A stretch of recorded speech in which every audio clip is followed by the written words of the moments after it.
And welcome back, everybody, to part 2 of the Build Challenge Alpha. In this episode, I will be reviewing the next 5 submissions for the Beginner Aircraft Challenge, and I will be picking the top 3 via points and my favorite. So stay tuned for that. And the next build is the ST-22 trainer aircraft. So let's go ahead and look at the pictures. So nice looking pictures here on the workshop page.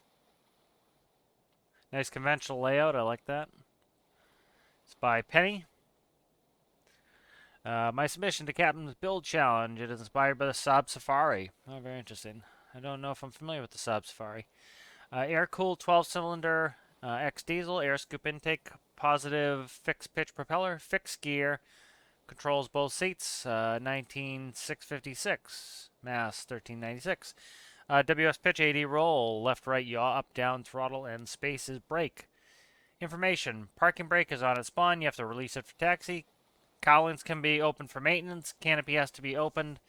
Diesel refueling hose anchor on the right side. Battery charging connector on the left side. Differential braking with strong yaw. Don't fly constantly with full throttle. A rotation 70 knots. Flaps up 90 knots. Cruise is 100 to 120 knots. Max 140. Approach is 80 to 90 knots. So it's nice to see the approach speeds. That's the most important thing for a training aircraft, is knowing your approach speed, or any aircraft, frankly. You know, like I said in the previous video, if I could only have one gauge, it would be airspeed's what I want. We'll go ahead and go through the checklist as we get in there.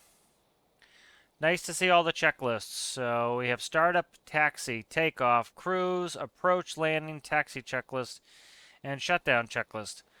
So that's good. That's what you would have in real life. Credits, Z module engine controller, Basilisk is 6-pack.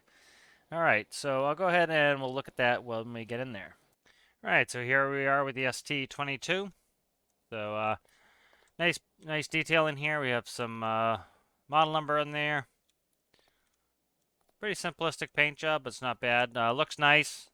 Nice proportions. Looks nice. There's our electrical anchor from the description. T-tail. A little bit sawtooth there, but it's not too bad. Sits nicely. I like the wingtips. Wingtips look nice and realistic. Looks like we have paintable indicators for nav lights. Alright, so let's go ahead and we'll hop in here and we'll start it up. So I like that lifting canopy. That's kind of cool. Kind of like a Grumman Tiger. Not familiar with the Saab. Activate master power. So let's find that. Mag start, flaps, parking brake.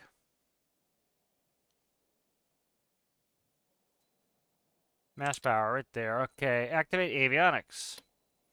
All right, activate beacon. Nice. So it's nice to see beacon coming on before engine start. Open fuel valve on the floor. So that's kind of a cool feature. I like that. Activate left and right mags. Those are coming on. And we'll push the starter button. All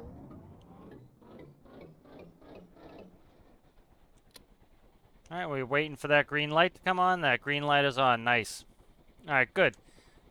So let's go ahead. I'm going to kick up the sound a little bit here. So I can hear it. Let's see. Taxi checklist. Activate taxi light. So I'll do that when I get on the runway. Release parking brake. Red PB indicator light goes out. So right there we have the parking brake indicator. I like this, having the engine, you know, operational, and then you have the parking brake light right there. It draws your eye to right where you have to go. Makes it easy to find. All right, now I'm just going to go ahead down on the takeoff checklist to make sure I don't forget anything. So deactivate taxi light. Does it hit? You would leave taxi light on for takeoff, so that's just it's not a big deal. But you would you leave pretty much put all your lights on for takeoff. You want to be as visible as possible on takeoff. So I'll just run it with all the lights on. Activate nav light strobe. Activate landing light. Set flaps to a quarter to a half. Set full throttle. Okay, so let's go ahead and I'm going to put my flaps down here. So we'll go. It says quarter to a half. I'll go a quarter. Half might make it a little tough to take off, so we'll go to a quarter, and we'll start taxing out. All right, here we go. So WS8D, up, down, left, right. Let's go ahead and I need to do a control check here. So up, down, ailerons, yaw. Let me check the other seat while I'm here. So we're out on the runway, so I'm just going to slam the brake on right quick. Let's do nav, strobes, taxi, landing, and we can test the dome light out. Very cool. That's neat that it's up on the canopy. Let's go ahead and check out all the controls from this seat. Nice. So that appears to be working there as well. Yep, so we have both control seats. I would just add one thing for takeoff checklist, close canopy. That's on a lot of them, but that's just kind of an extra little thought. Let's see if I can find canopy. Where is canopy? Canopy, right there. Nice. So everything is nicely laid out. I can really find everything well. I'm going to go back and sit in the other seat. Let's go over some of the other gauges. So we have a standard 6-pack.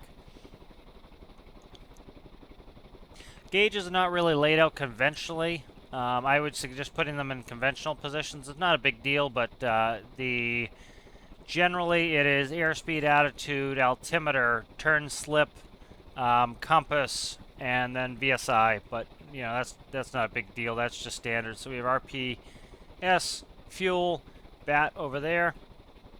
All right, and gyro. I'm not going to use the gyro. Okay, so let's just check all our lights while we're out here. So we have nice lights there, strobes, navs with paintable indicators. We have a tail white. Very cool. So lights are good. Again, I'm going to leave all the lights on for taxi. And I'm just going to tap the brake. All right, good. So nice braking there. I have good control. You can see it's easy for me to taxi. I like that. You know, some of them in the previous video were very tough to taxi. Especially, you know, again, the theme of the competition is, or the challenge is, you know, trainer aircraft. You know, these are people who've never flown an aircraft before, and you want them to be able to taxi it successfully. And you don't want them to, you know, end up on the side of the runway destroying, you know, plane that could easily cost $500,000 because it's hard to taxi. So this is very nice. You can see how easy it is for me to line up. Very nice. So I'm going to go ahead and throw the parking brake back on. All right. I like the indicator light again.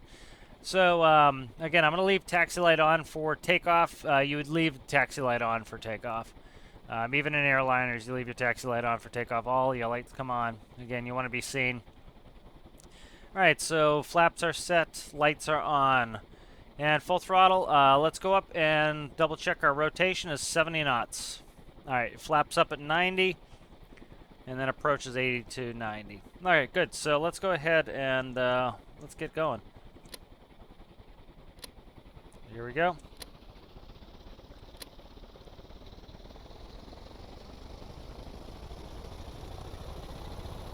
Steering's responsive, but it's not overly sensitive. Accelerates nicely. We're over 90, so we can go, or yeah, we can put up our flaps now. We're over 90. Flies nicely. No issues there. Definitely with the flaps, you know, it's very powerful. It takes off well. It's flying very nice. I'm going to take my hands off, as you can see. Compared to some of the other ones, you know, as you saw, you know, this with hands off, you see this is very docile. It's actually doing exactly what it do in real life without being trimmed. Generally, as you gain speed, you're going to gain lift. Nose will come up. As you lose it, it'll drop. So I'm going to go ahead, turn to 180 here. Oh, that's overbanking. That's me just overbanking. So about 60 degrees. You can see on here, you know, you want standard rate on your turn. Looks like, is the turn coordinator working? The turn coordinator, I don't know if the turn coordinator is working. You notice the, I don't know, it is. It's just might be slow. Again, that's not yours, so it could be an issue with that. Let me just quickly put a marker down here. Kind of keep myself in a reasonable area. A little bit, visibility is a little tough in game to see. All right, so we're going to come around. So I'm needing a little bit of yaw to turn, but not, you know, that's a game thing. You know, some of the planes had it added in, which I like to make it a little bit more realistic. But again, you know, it flies very nicely. I've gained a bunch of altitude. That's probably just because it's pretty powerful. So I'm going to start slowing down. And let's go down to about 1,000 here for, you know, we have to do our maneuvers above 1,000, so we don't have to be at 1,000, but I'm just going to note where I'm at. So we'll start with a power, on stall. So again, in game I can have to simulate it, so we're going to pitch our nose up. I'm going to drop the power just enough to slow down. You know, if we had a good headwind, we are having to do this procedure. So I'm just leaving a little power in, or else they won't stall in game, especially with a powerful engine. So this is flying nicely. So, you know, you said approach 80 to 90. I'm still climbing at 70 knots, and it's still very controllable. Okay, so my left wing started to dip. That's very realistic. You get that wing to dip a little bit, full power. All right, so yep, so just barely let it stall there. That was good. Let's go ahead and put full flaps in. All right, I'm going to start taking the power off for a power off stall, so simulating landing. And I'm just going to maintain my altitude here. Stalls very nicely, straight ahead. Break the stall, full throttle. And I just took my time there not to, you know, stall again. So very nice. So that stalls very well, very docile. Behaves very much like a real trainer aircraft should. So quickly go through the cruise checklist as it is here. So we have deactivate landing light, flaps up, reduce throttle. Okay. Next, I'm going to leave everything on just because I'm going right in for landing here. Approach landing, activate landing light, it is, and set flaps to 3/4 or full. Okay, so let's start slowing down. Alright, flaps are in. Let's go ahead and start turning back. Flies very nicely. This is a very good, there's excellent flight characteristics for a trainer. This flies very well. It feels, to me, very much like a Cessna. You know, it feels like Cessna 150, 152, 172. Like, I can easily take my hands off. I don't have to worry about it. Wings aren't dipping crazily. You know, the stalls were very docile. I like that a lot.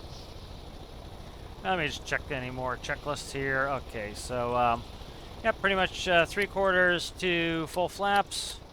Approach speed, it said 80 to 90 knots. This was behaving even slower. I'm going to go in as prescribed, which is 80 knots. So I'm going to go in the lower end. You know, as you saw, like 70 knots, I was still able to hold altitude and wasn't really stalling. So I'll go in at 80 knots and, you know, just put in a little power here. I don't want to inadvertently stall out here because I'm getting too slow.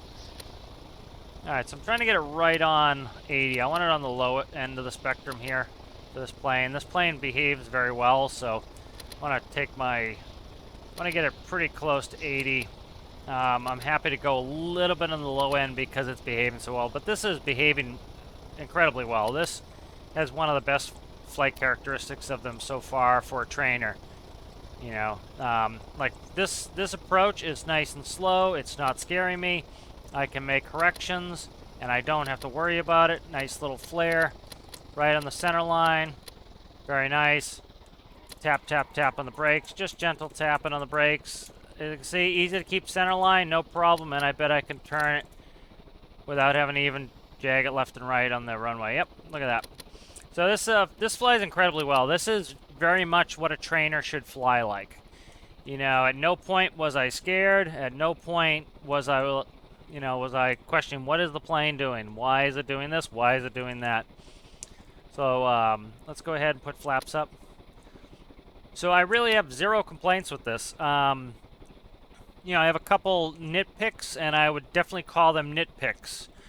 You know, if there's nothing really wrong with it, I'm just going to nitpick things, and it's to kind of, you know, some minor improvements, you know. And so some nitpicks that I would have with this, again, beautifully this taxi has one of the best taxiing of them. Let's see, parking brake, no shutdown checklist. There is a shutdown checklist, never mind. I just had to scroll down a little bit. So that's great. Has all the checklists. Activate parking brake, deactivate taxi light. Again, I would change that. I'll go through some thoughts on that. Activate strobe. Mag left and right. Alright, so let's go left and right mags. close fuel valve. Deactivate beacon. All right. So let's go through just some nitpicks here, some thoughts. Avionics and master. So great checklists. Let's go through that first. I just need to bring up my grading as well as I go through. But really excellent aircraft. This behaved very well. So let's put this in. All right, so human factors. Human factors, I'm going to go ahead and turn on mass power and avionics just so I can look at everything. Human factors was excellent. I'm going to give this a 10 on human factors. I have a couple of nitpicks, but I'm certainly not going to take points off for them. The six-pack should be airspeed, attitude, altimeter, turn, slip, compass, VSI. They are standardized so that you can get in any airplane, and they're where they're supposed to be. Again, it's not a big deal. It's just that would be my recommendation, is to do that. If you have these standardized and you have your airspeed, your attitude, your altimeter, your turn slip, your compass, your VSI, you always know where to look. So if you get in a different airplane, you know where to look. If you get in a different airplane, you know where to look. If you are busy and you look, you wouldn't, confuse a turn slip for, say, the VSI. But, you might be in a, if you're busy, you might be hunting for the gauge. And so that's the only thing. And again, it's a nitpick.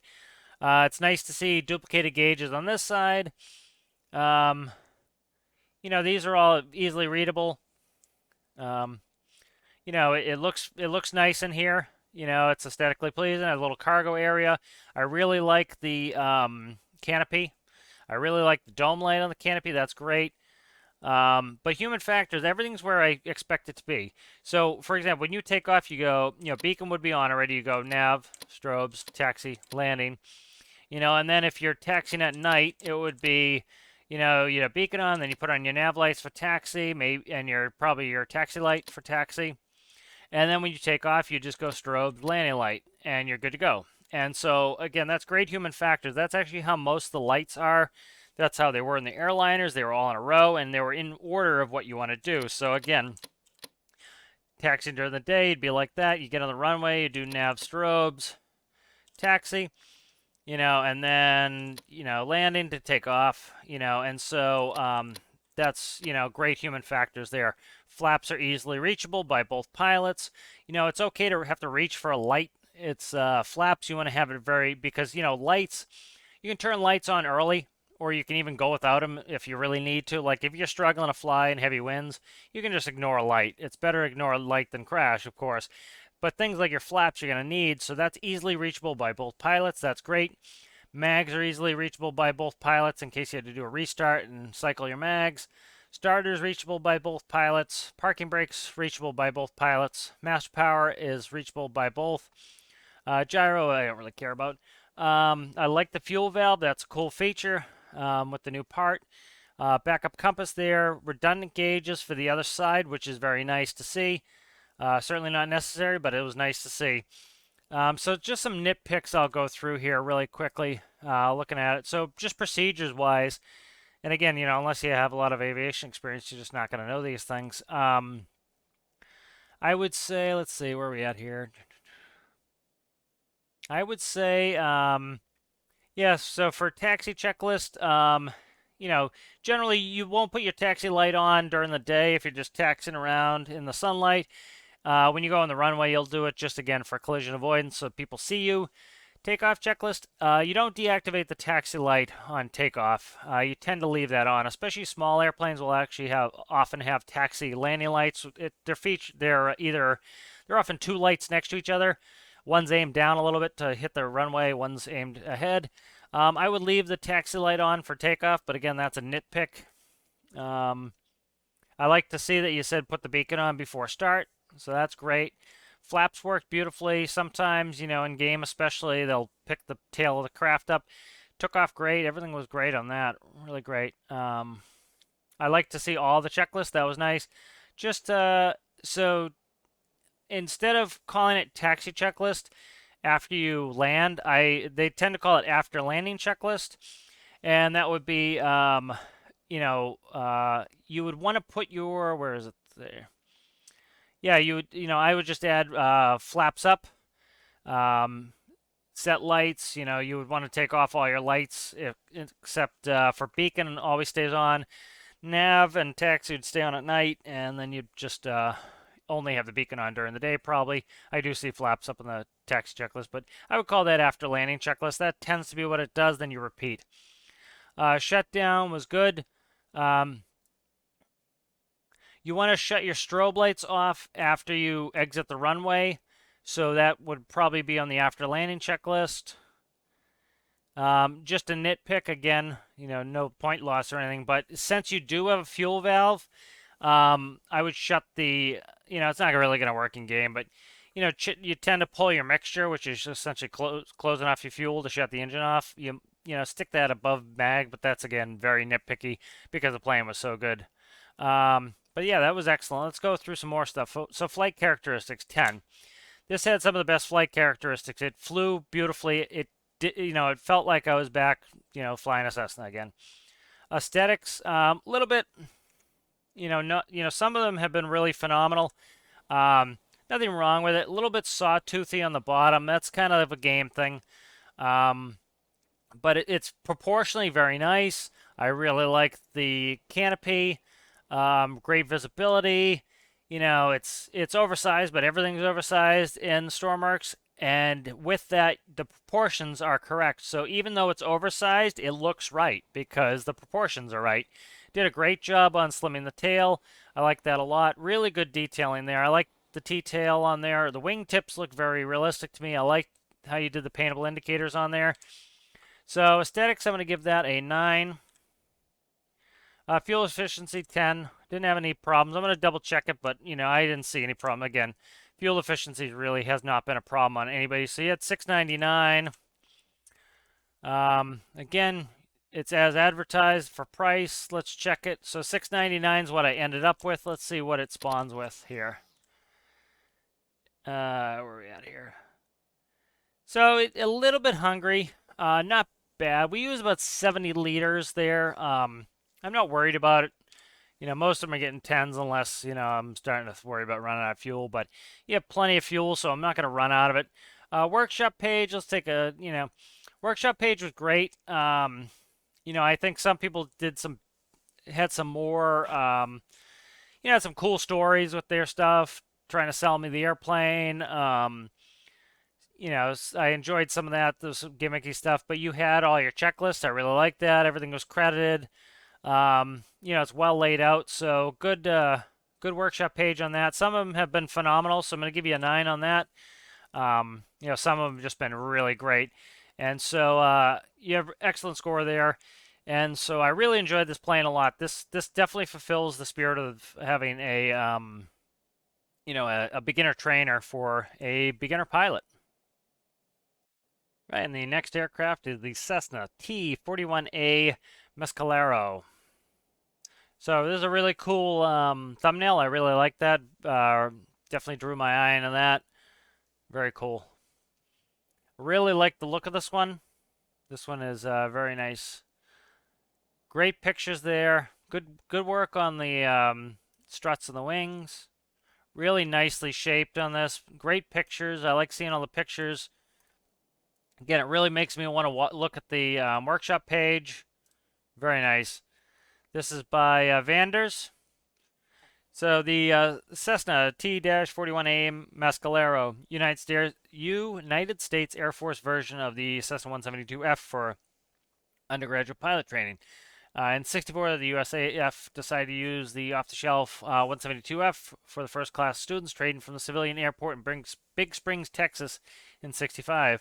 4 T-41s remain at the Air Force Academy for the USAF flying team, as well as to support certain academic classes. 211 built with a 6-cylinder Continental O300 power plant.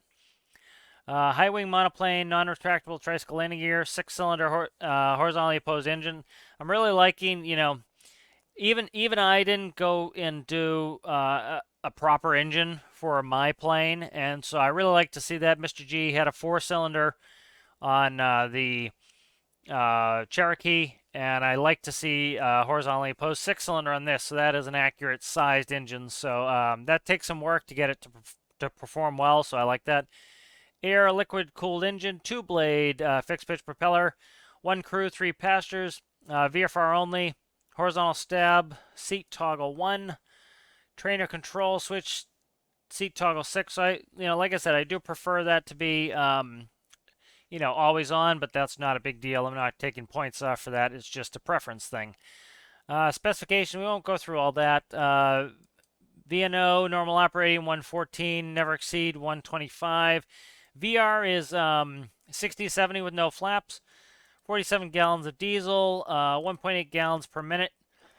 So that's a pretty short time there. So if you're talking, that's, you're talking less than 30 minutes. That's pretty short. So that's, I'm still, I'm not going into fuel efficiency too bad as long as I don't run out on this test. But that's pretty short time. Elevator trim setting 0.07. Features: all crew and passengers have access to oxygen masks below or beside seats. First aid kits, flares, luggage compartment, refueling, fire extinguisher, wallet, luggage light, cabin heater, cabin lights, engine compartment access, toggle below, engine cowling, tie downs. That's nice to see some tie downs on there. Built for my challenge. Let me see. Okay, within the money. Right. So I like having the stories and whatnot. We'll quickly read through it. I very much enjoyed this build challenge as a way. It was my first tricycle gear plane. I previously built a few tail draggers that I will be updating with techniques and flight mechanics that I've picked up. I believe creating a dorsal trainer plane was challenging and took me out of some of my comfort zones, as well as increased my knowledge of composite panels. Molding this plane to as close to real-life counterpart as the Stormer could allow. I've also applied much of what Captain has taught us in the flight school videos and other build videos, especially with balancing the plane correctly. Appreciate all your videos tremendously, as always, as they always teach me something and keep me interested in my favorite game. Keep up the work, Cap. I hope everybody enjoys the creation. I'm always open for constructive criticism. Fly safe. So this is really nice. I appreciate the kind words. It's one of my favorite things, why I like why I participate in a lot of these build challenges. It often takes you out of your comfort zone. And I think a lot of people will go right to building an airliner or a military jet. And I think, you kind of have to crawl before you walk sometimes. And going back to the basics can often really help you understand why things do what they do. So here we'll go ahead and we'll do all of this. Really good checklist here. So we even have pre-flight, startup. It's nice. It's easy for me to read. I don't get, like, you notice on some of them, it was like just a whole paragraph, and it was hard for me to find my procedures. Like Mr. G's had the dots. They do that on purpose, so it's easy for you to find each one, and this one is similar to that. As you can see, park and brake set, master. So these little dashes and the, uppercase letters all help. Let's see, and that's on the other version. Pre-taxi, taxi, takeoff, flight, landing. So all of these checklists are nice. Again, you have, some of the people, their whole procedure was this long. And you see, this makes it so that I don't have to guess, and I fly it how you want me to, and that's how real airplanes are. So I like that. Good credit in there.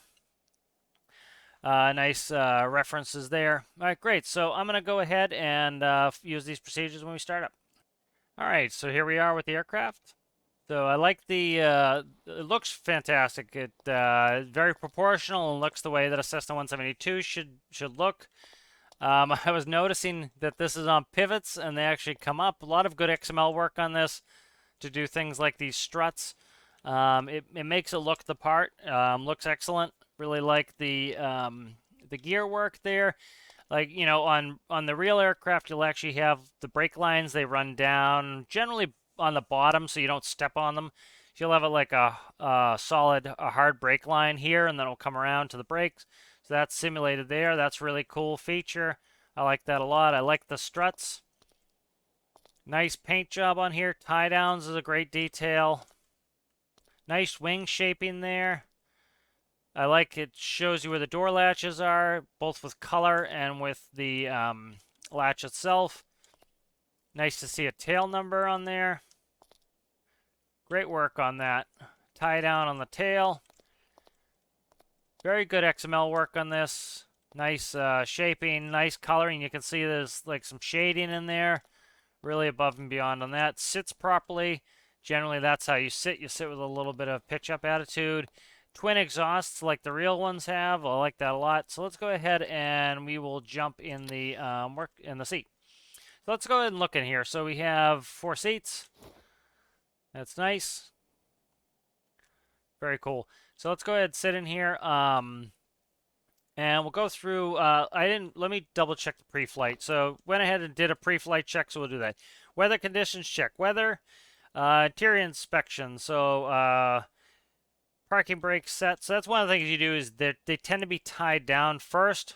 So you know, you would actually go in and you would set the parking brake because you're going to remove the chocks. So I'll go through how they have it. So parking brake set. So that's a parking brake release, which is off. So it means the parking brake is set. Master switch off. Let's find it. Where are you at there? Master switch. Master switch. Where is the old master switch? Brake release. Taxi light. Ground steer lock. Transponder. Heater. Mags. Fuel pump.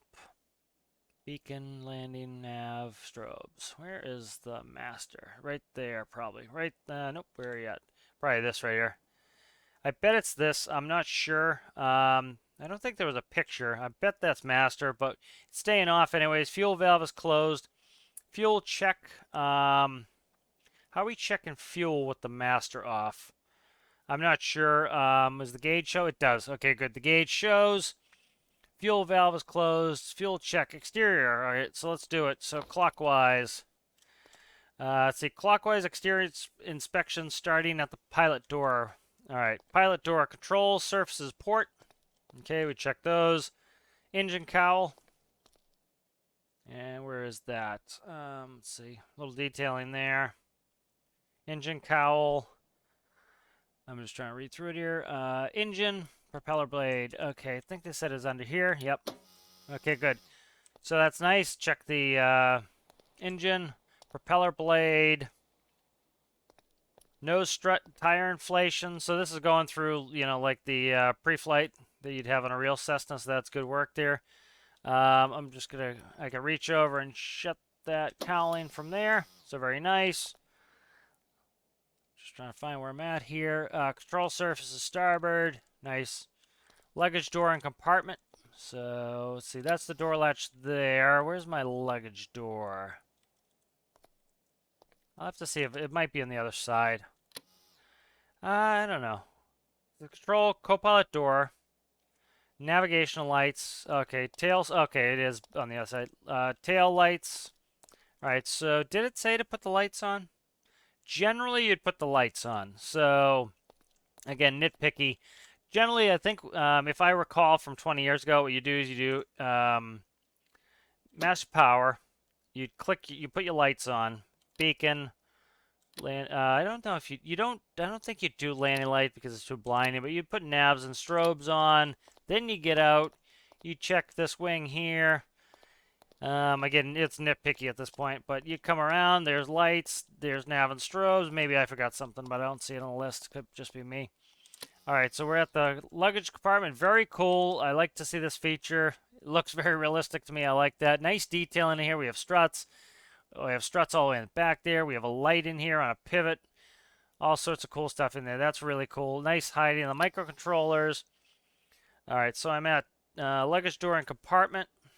All right, good. So let's get inside. So that's how I remember it. Also, you know, you have the doors open in 45's nice. All right, so starter procedure. Parking brake is set. So I saw it before. Let's see it. Parking brake is there. Master switch is on. Avionics master head.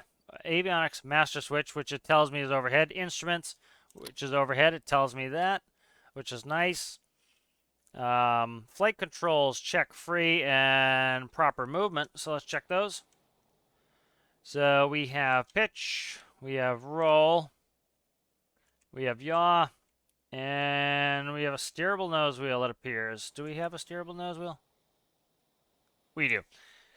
All right, let's check from the other seat, too, for the Make sure we have redundancy on this side.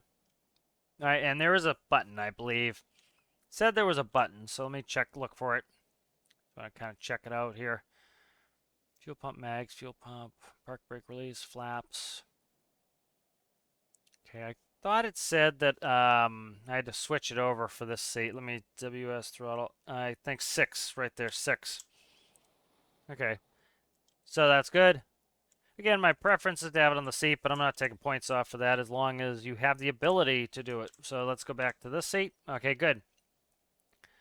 Nav lights are on. I put them on already, so I'll shut off. So you'd come back in. As soon as you get back in, you'd shut off landing, nav, and strobe. Again, the only one you want on for engine start is beacon. You don't want nav lights on for start. So again, just nitpicky item, but beacon is the only light you want on the tail. That's the only one you want on before you start your engine. You put them all on for the walk around, but then you only need your beacon on for engine start. Fuel valve open. All right, mags on. I saw them. There we go. All right, magneto's on.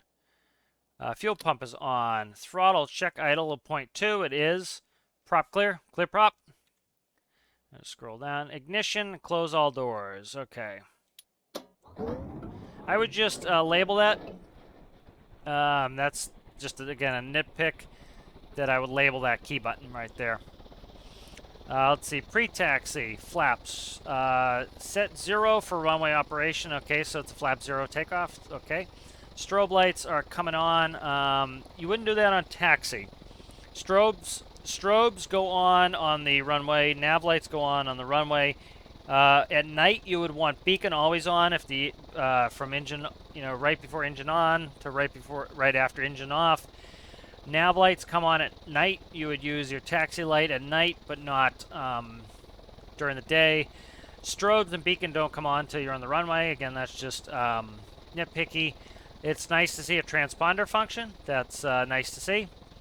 Cabin heater is needed, so I'll go through the full list, but flap 0, strobes on, beacon on, transponder on, cabin heater is needed, and taxi light. So transponder doesn't come on until takeoff. That's part of the takeoff checklist, so I would move some items. Beacon should be on before you start your engine. Nav light should be off. Pre-taxi, I would do flaps. You can verify your beacon's on. But again, that should already be on before you start your engine. So I would leave it. Transponder doesn't go on until you take off. That might be a new thing. Certain airports are using transponders now for taxis, so that's fine. Again, not taking points off for it, but that's just often that was on during takeoff. But they started having people put their transponders on as they were taxiing so they could see them on the ground. That's a newer thing. Taxi light is required. It's good. So you see that a lot in checklists as required. So you put things on like taxi light as required. So taxi, I'll read through the list and then we'll do it. So parking brake release, brakes check, throttle. I'm not, I don't go by throttle positions. I move it how I need to. Navigate to center line. Throttle set to idle. Brakes engage. Parking brakes set. Ground wheel steering lock preferred. Okay, so that's it looks like it's locking the wheel for takeoff. Higher instability when controlling ground steer during takeoff, so we'll lock it out as requested. All right, and then takeoff. So I would amend the takeoff checklist. I would do flaps. So your takeoff checklist is flaps set to 0, parking brake release, throttle, audible beep at 0.08. Allow aircraft to begin moving forward. Increase throttle 0.22. Airspeed monitor yaw is needed. Maintain slight pressure on elevators above 50 knots. Maintain runway vector with minor adjustments. Yaw control rotate at 60 to 70. Liftoff 70, 75. Throttle set to 30. Climb desired. Fuel check, instrument check. So I would add on the takeoff. Personally, the transponder is fine. That's probably a newer thing that they want people to put the transponder on as they're taxiing. For takeoff, that is when you tend to do your lights. Whenever you enter the runway, that's when you light it up. So we'll go ahead by that. So let's go just back up and we'll get going here. All right, so parking brake release. First thing I'm going to do is tap my brakes to test it. We'll go through the H menu real quick. Roll, AD, WS pitch, left, right, yaw, throttles up, down, space, and horizontal stab. I don't know what this horizontal stab button does. I don't know what that's doing. I can see it moving. I don't know what that's about, so I'm not sure. So taxiing out here. I'm going to go ahead and start lighting it up because we are on the runway. Okay, steering's a little bit weird. Stand by. Stand by here. Let me try to get us set up here. We're sliding a little bit. The brakes are a little bit weak. Like, I'm going to have a little bit of problem here. The steering's a little bit late. Okay. So it's just taking me to get used to it. Like, I'm having a little bit of an issue here. So, okay, so I'm not steering as well as some of the other ones. And the problem I have here is... Where's parking brake? Let me see if parking brake will hold me. Okay.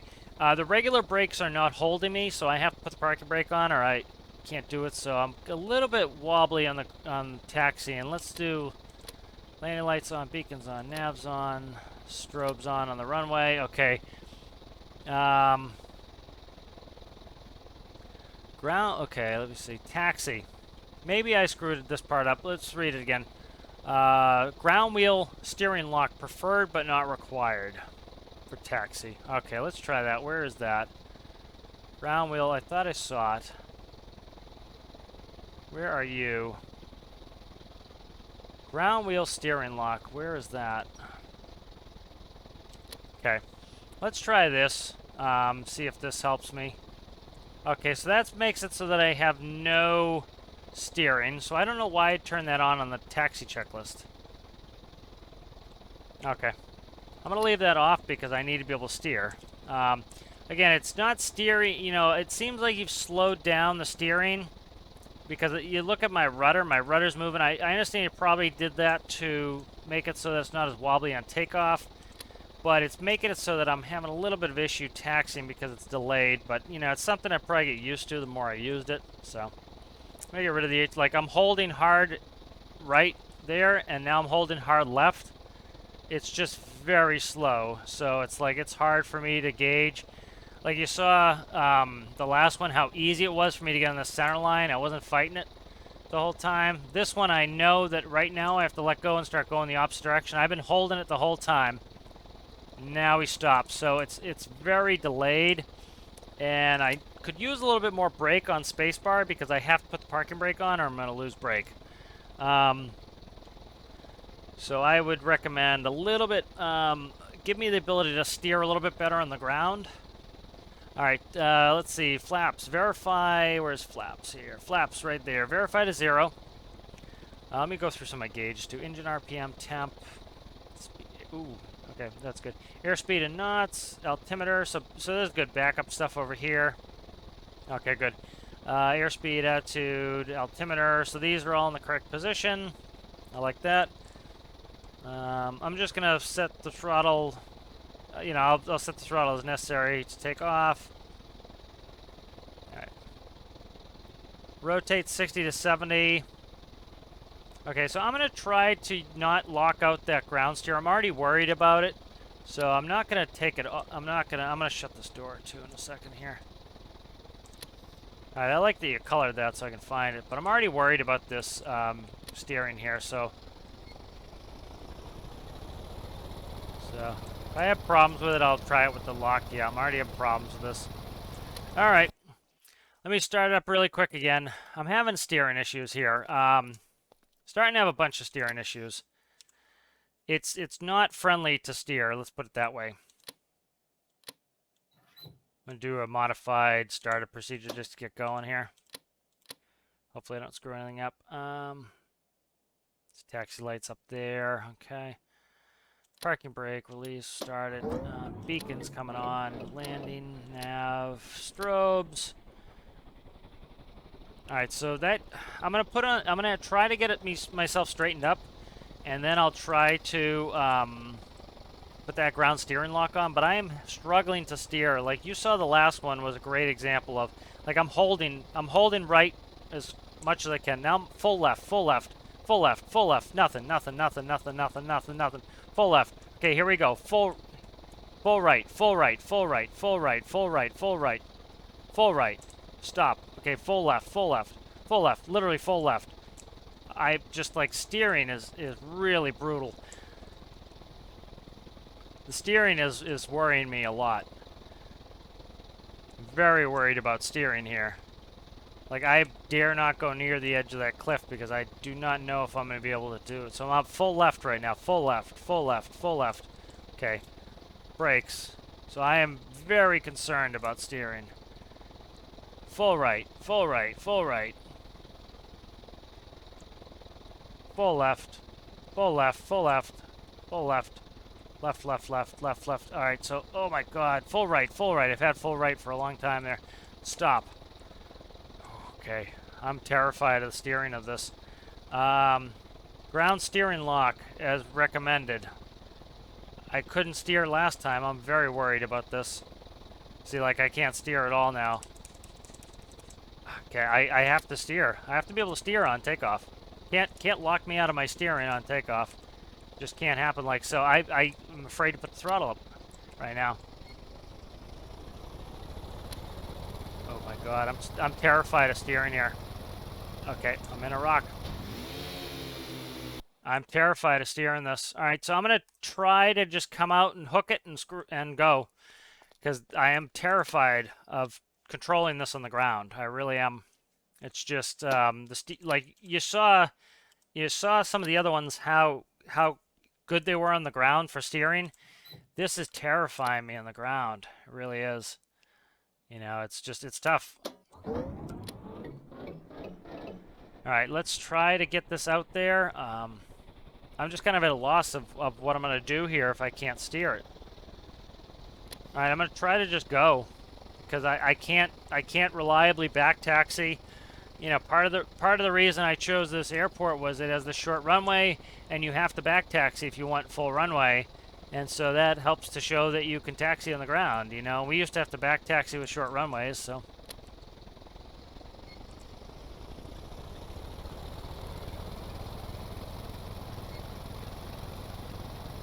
All right, will I make it off this runway is the question. We're not. Oof, gonna be close here. All right, just barely made it. Okay.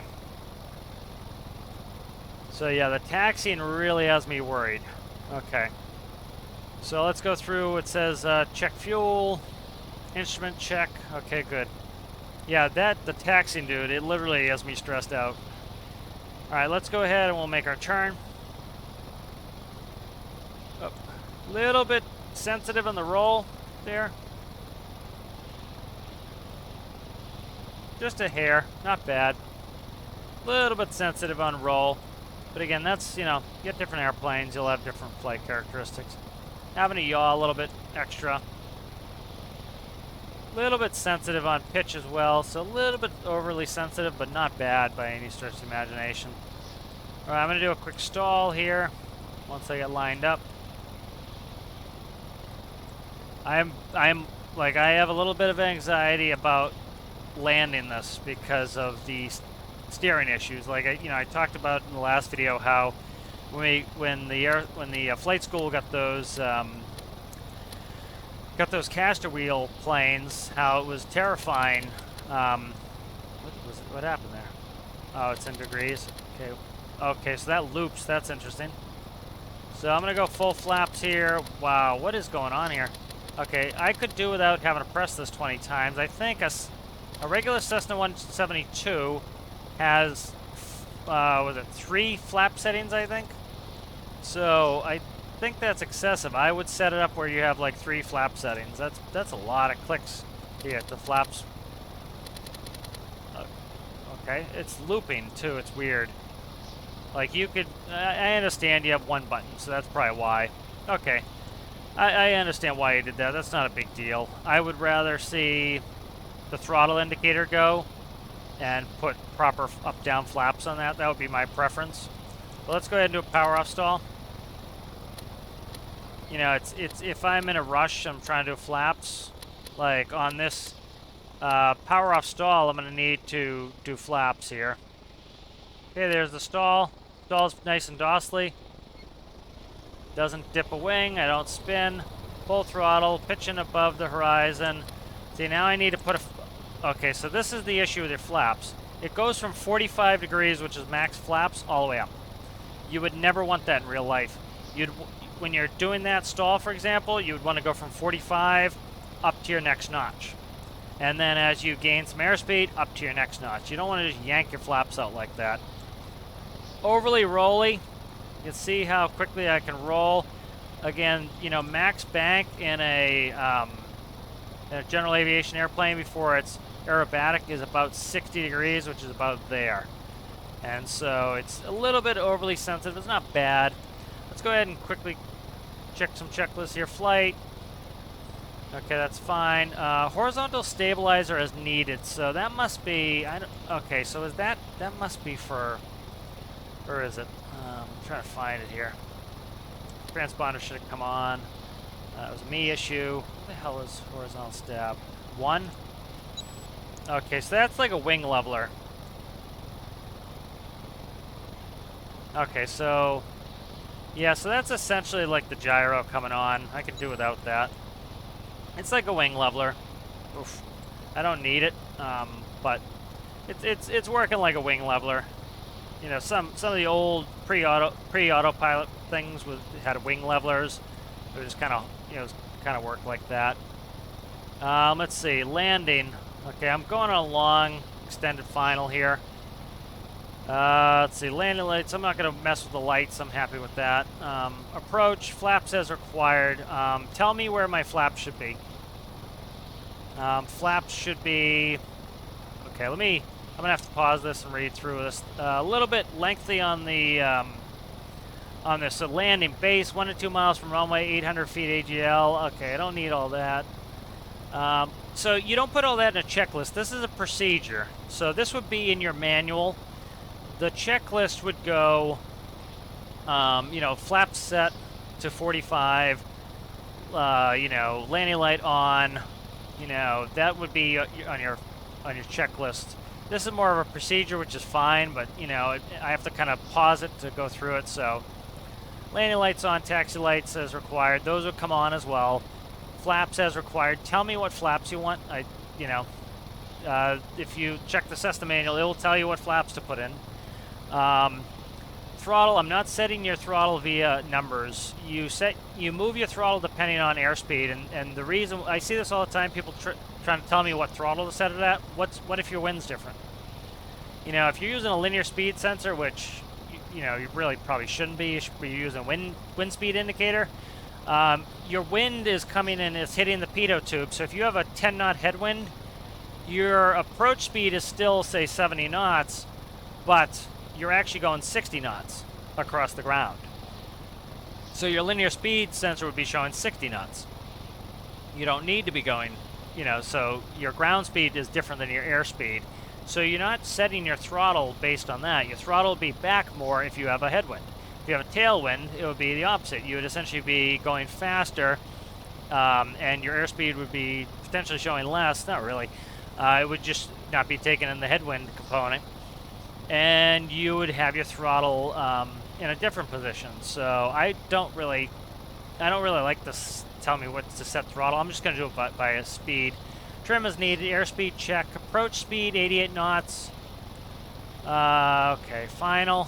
Set throttle is a little bit extensive here. Give me the checklists, but I do like that you had all the procedures for anybody new who might need some help. So that's good as well. Flare, primary wheels, elevator pressure, nose wheel touchdown, braking procedure. Braking effectiveness increased as forward speed, decrease use brakes necessary to decelerate. Okay. Okay, so I would trim down that landing checklist just because it's like I had to pause the game to read it. So 88 knot approach speed is what I need to know. I'm gonna go full flaps on this. Again, I am very worried. Okay, so you don't tell me if I'm supposed to lock out the steering. I assume it's supposed to still be locked out, but again, I'm terrified of having no steering on the ground. So I'm going to leave it on because I should be able to steer my aircraft. So let's go ahead and let's put in full flaps. So there's 1, 2, 3. Okay, so you have 3 notches like a regular Cessna has. It pitches up like a real Cessna does. The issue that I have is with that looping business. again, you're going from full flaps to no flaps instantly. I would personally prefer it if you could go up and down on your flaps and have them come in slowly, but that's just a nitpick. Okay, I'm going over there. It's over here. All right, set my waypoint to help me, and then I'm not looking out the window. All right, let me crank it over here. We'll just crank it, and I'll get in on the runway. So we're actually on kind of an extended base leg here, but I am legitimately worried about steering on the ground. I'm legitimately worried about running off the runway. And so, you know, it's a beautiful airplane. It flies well. I am terrified of its ground handling. So I keep bringing the throttle back. I'm trying to get it to lose some airspeed here. Okay, so see, look at your gauge. Okay, your gauge is not indexed properly. Okay, so I would index that gauge. I'll show you how to do that when we get in there. So you're saying 88 knot approach speed. I am high. Let me get down. If I bung up this approach, I'll take all credit for any disasters that happen. But okay, so I am like losing it. I'm like, okay, I'm holding full forward on the throttle, and I'm not getting I can't keep accurate airspeed. I'm trying to keep 80 knots, and I cannot keep accurate airspeed here. Okay, I'm pushing up. Okay, there we go. Okay. Okay, so that's having some throttle issues here. Tapping brakes, tapping gently. Okay. All right, so a lot of the anxiety went away there. Whoa, and it's back. Steering is a mess. You know, you saw the first two I was struggling to steer with. This one I'm struggling to steer with. The last few from the last video were very pleasant to steer. The last one I just reviewed was excellent steering. This one is worrying me. I understand why you're doing what you're doing. You know, you'll get wobbliness on takeoff, but like right now it is worse because I have less sensitivity. I cannot steer properly. I do one-to-one steering. There is a way you can do this where you plug it into a PID, and that will make it so that as you gain speed, you get less steering. I have that on, say, my Mac Pinnacle. I can quickly bring that up and show you how to do that. I would recommend that, which I need to put on some of my planes. Just haven't gotten there yet. Like right now, I am struggling to steer this in here. I really am. This is really like one of the main nitpicks I have. Is this steering is scaring me. Okay. Whew. All right, let's put that on. Let's go through. Okay, so there's shutdown right there. Where are we at here? Okay. All right, so the whole landing procedure does too much for me, but let's go ahead and do parking or shutdown rather. So parking brake is set. Landing lights off. I just left everything on because I wasn't going to play with it. I didn't want to crash or something because I was, you know, screwing around with lights. I'd rather just land it. Transponder off. Cabin heater, beacon.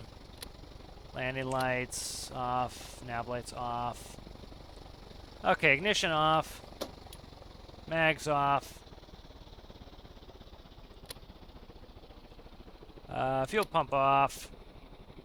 Fuel valve closed. Instruments. I like having these fuel valves. I really like that. Avionics off. Master switch off. I would label this. Can you label that? I'm not 100%. Let me check it. Let me check fuel really quick. Fuel, 32 gallons. Yep, not bad. You know, we were 47 to start with, so not bad. You know, still I got a good bit of flying with this. All right, let me double check this. So we'll kind of go through and review some stuff. So, you know, I literally have some anxiety now because of the steering. So display name, Master Power would be a recommendation. Label that for me. That would be good. So you see that when you're in there. I would do that. Let's go ahead through the grading, and we'll see what's up with that. All right, so let's go through human factors. So let's go ahead and sit in the cockpit here. Things are laid out very well. Again, I would name that master power like I did there. See how much easier that is? All I have to do is type in master power and you know right where it is. I don't have to guess, don't have to second guess, so I just put that in there as well. So I'd make sure you label that. Human factors is excellent on this. Set up like a real Cessna.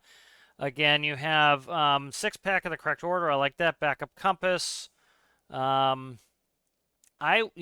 is pretty useless to me. I understand if you're not used to flying, you would set via throttle indicator.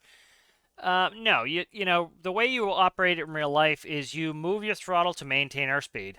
As you need to gain airspeed, you add a little bit of throttle.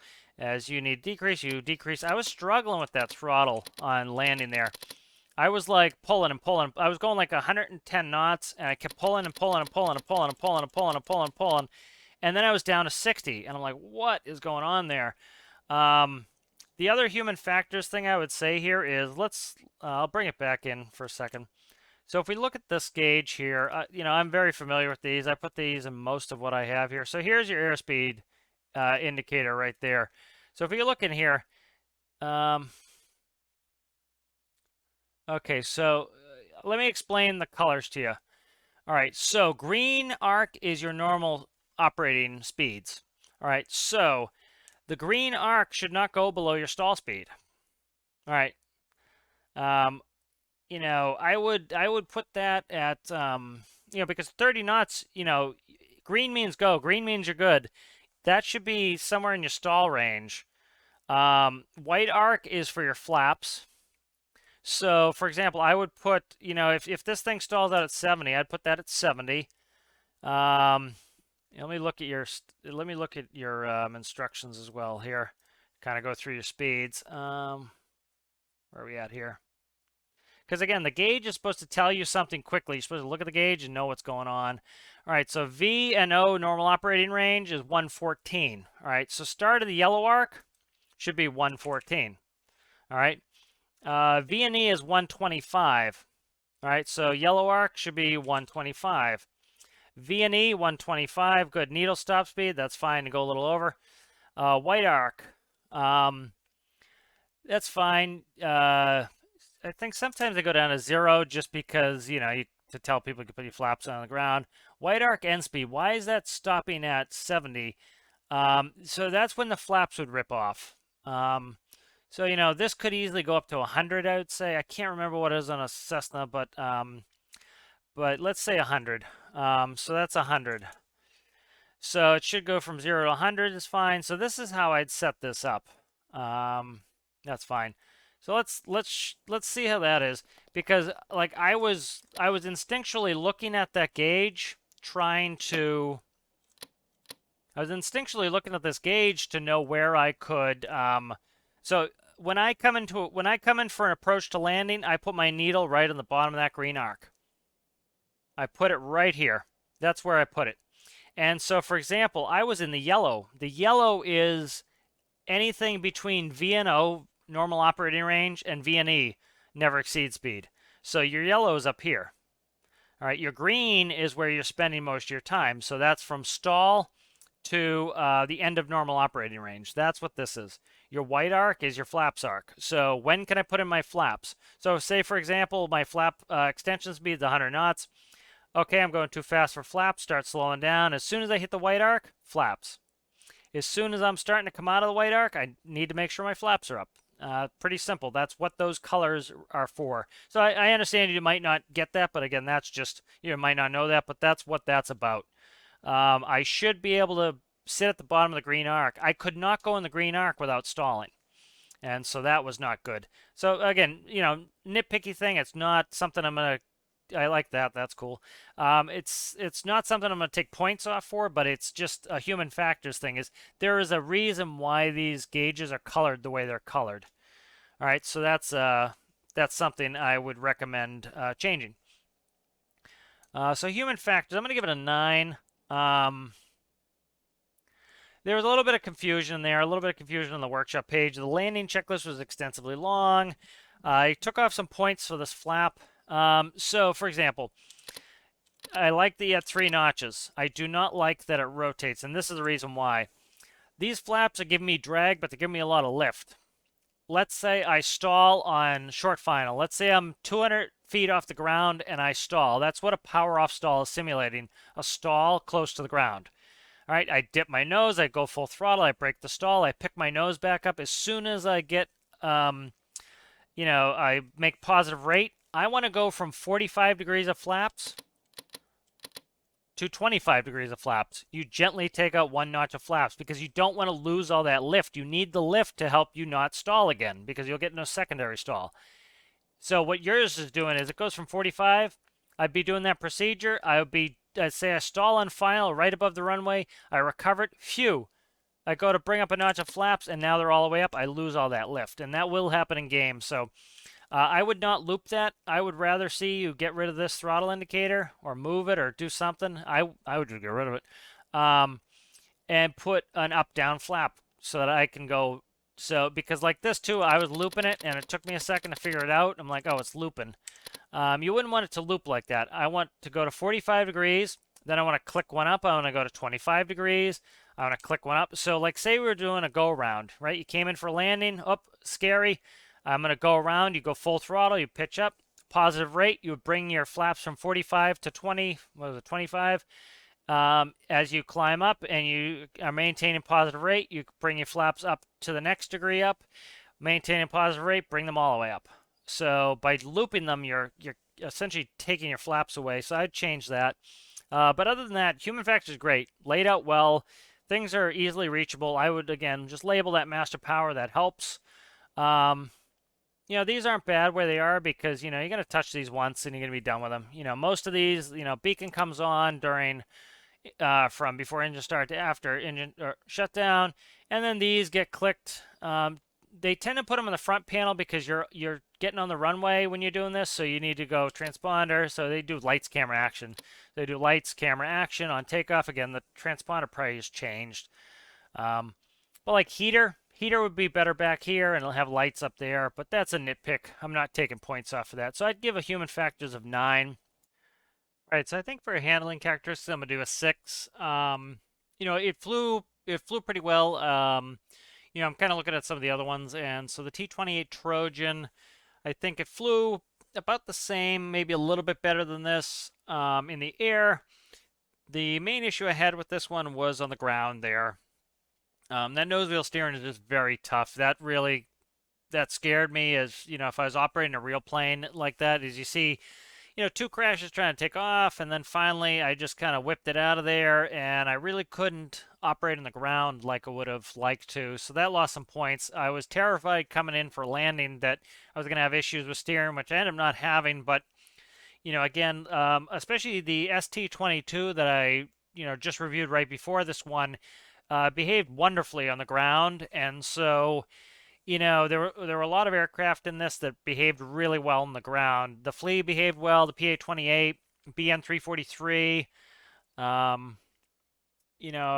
the ST-22, those are all some of the best behaved on the ground.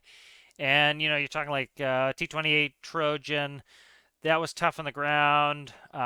Citrus was tough on the ground. And this one was very tough on the ground.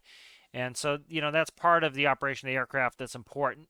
Workshop page, go ahead and give that a 9. That was really well done. The only reason it didn't get a 10 was, there's some really exceptional ones that have, some stories behind them and have some really great checklists. This one was, the landing procedure was, let me double check the procedure here, but it was a little bit, like the landing procedure here was, let me see which one I'm thinking of. Actually, takeoff. It was takeoff procedure was a little bit, it was tough to read and go through.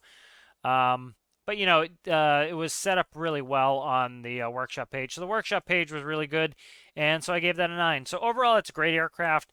The only real thing I think it needs work on is a little bit of throttle work, and it could really use a lot of steering work. That is helpful. Let me quickly bring up, let me see if I can grab it.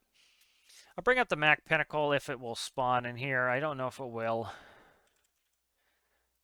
Okay, so for the Mac Pinnacle, I have a steering controller, very basic on here. And so what I do, and this will go on some of my aircraft, is so pretty much essentially what I'm doing here is, I can do this more simply, but essentially what I'm doing, as the speed goes up, I essentially clamp it down more.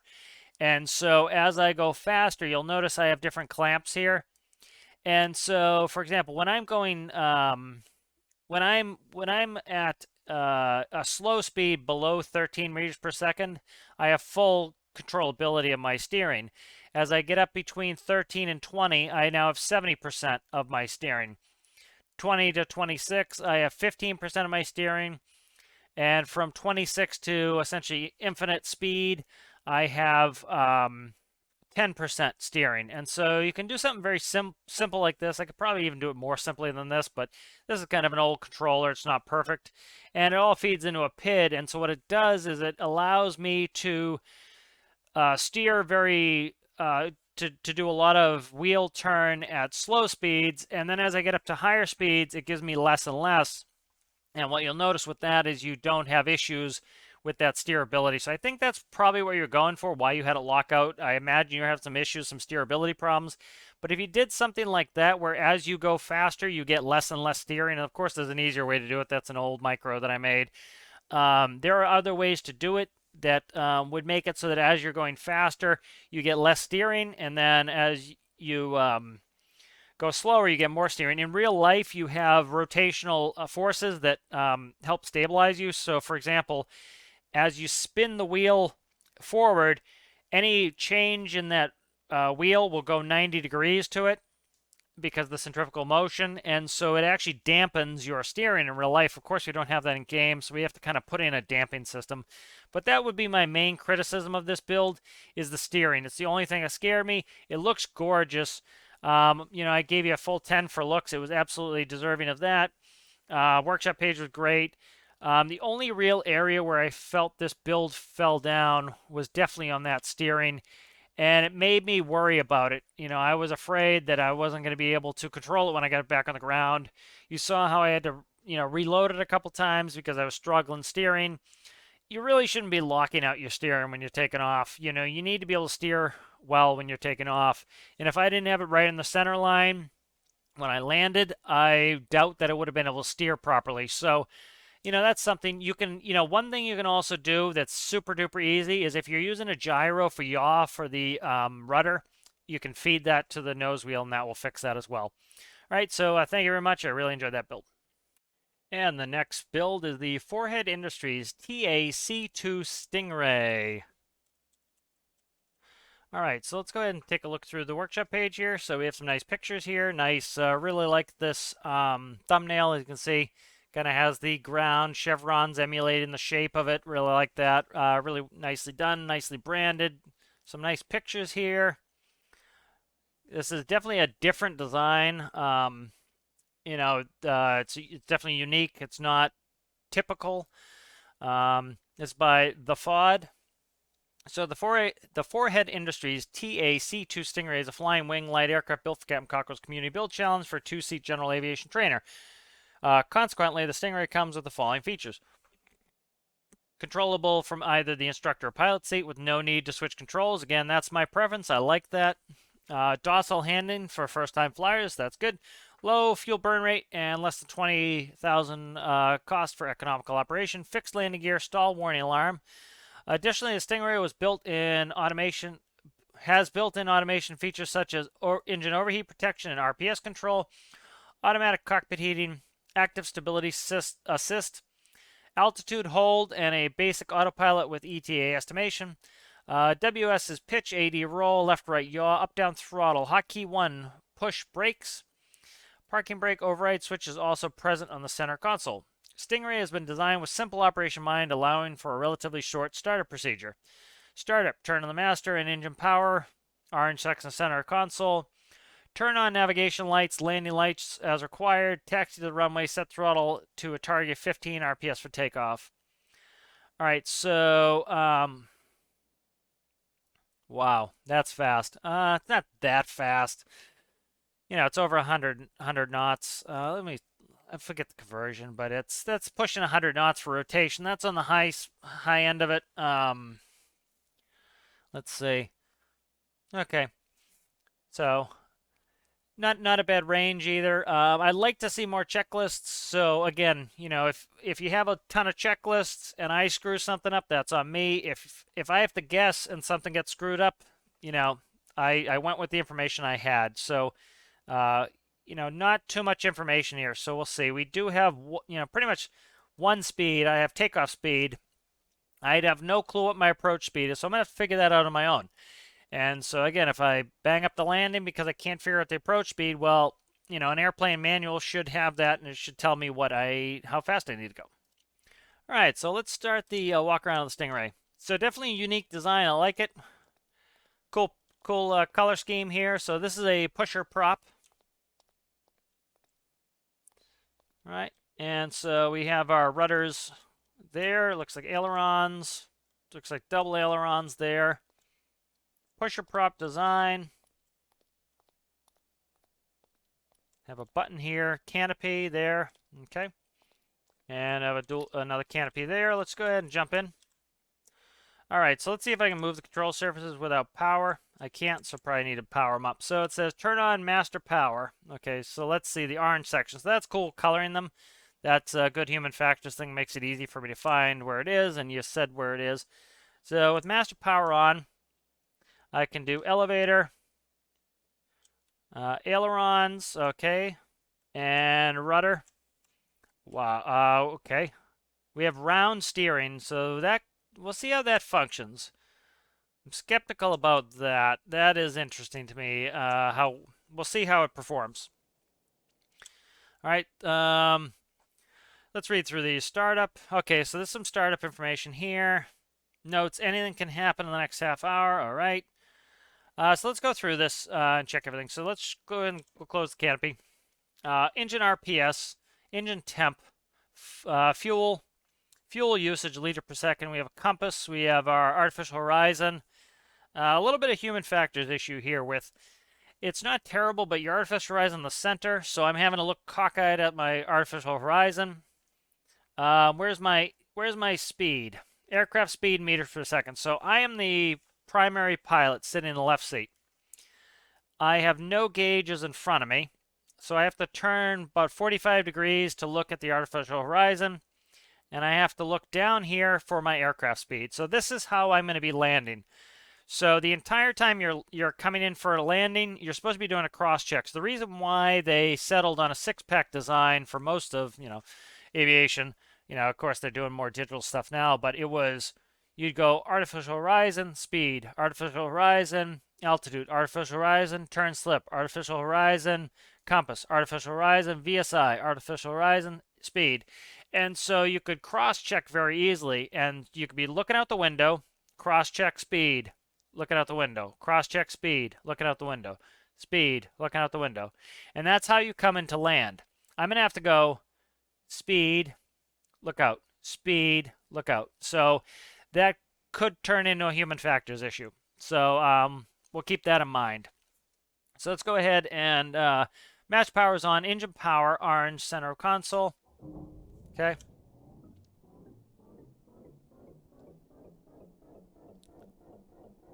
All right, so it's pushing me.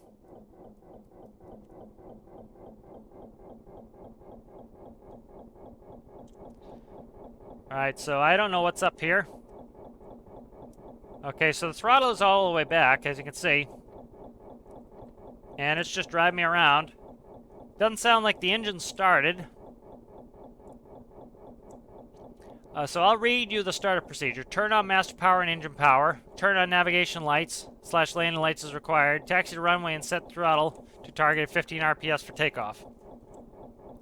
So let's read these ones. Master power, engine power. Okay, so let's see. We have fuel. So let's see if I can't get this started.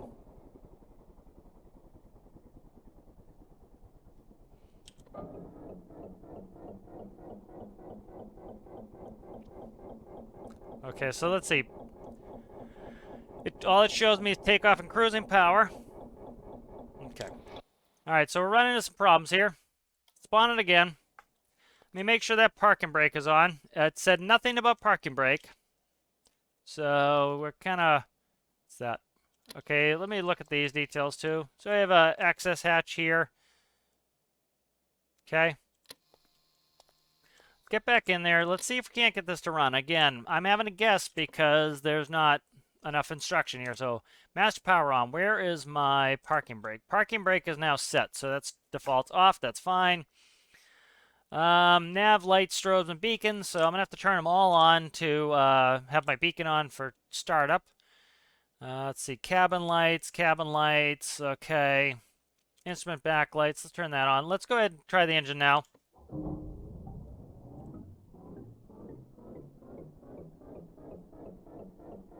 All right, so the engine's not starting.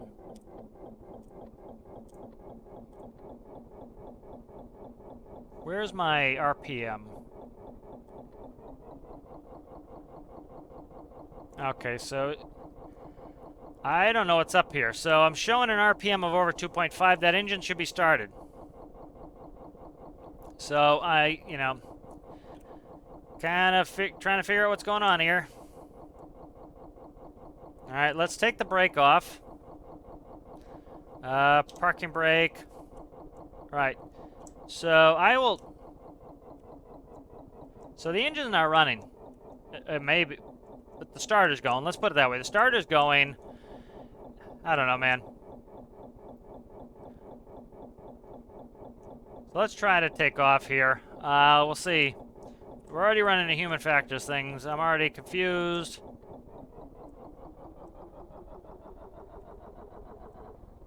Okay, so now the engine came on. The engine didn't come on till 5. Alright, so we took off here. Yeah, we're having issues already with this. So again, my airspeed's tiny and way over here. Again, this is my most important gauge. This should be where I can see it. So engine RPS, you'll notice, if you look at most of the other airplanes and you look at real airplanes, this can be way over here. Airspeed and attitude you want here. So this right here could have been airspeed, and that would have been perfect. Attitude could have been here. You know, it's not really helpful when it's not, you know, it's over here. It's not bad, but airspeed, I'm having to look like this for airspeed, so that's kind of tough. I have no clue what my airspeed is unless I look at it. Look right over here at a 45-degree angle. So that's kind of tough.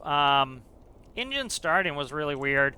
You know, I had to get up to 5-something RPS before the starter would kick off. So I think the engine was started, but the starter kept going. 2.5, I believe, is the starter when you can cut out your starter and have the engine stabilized. So I'm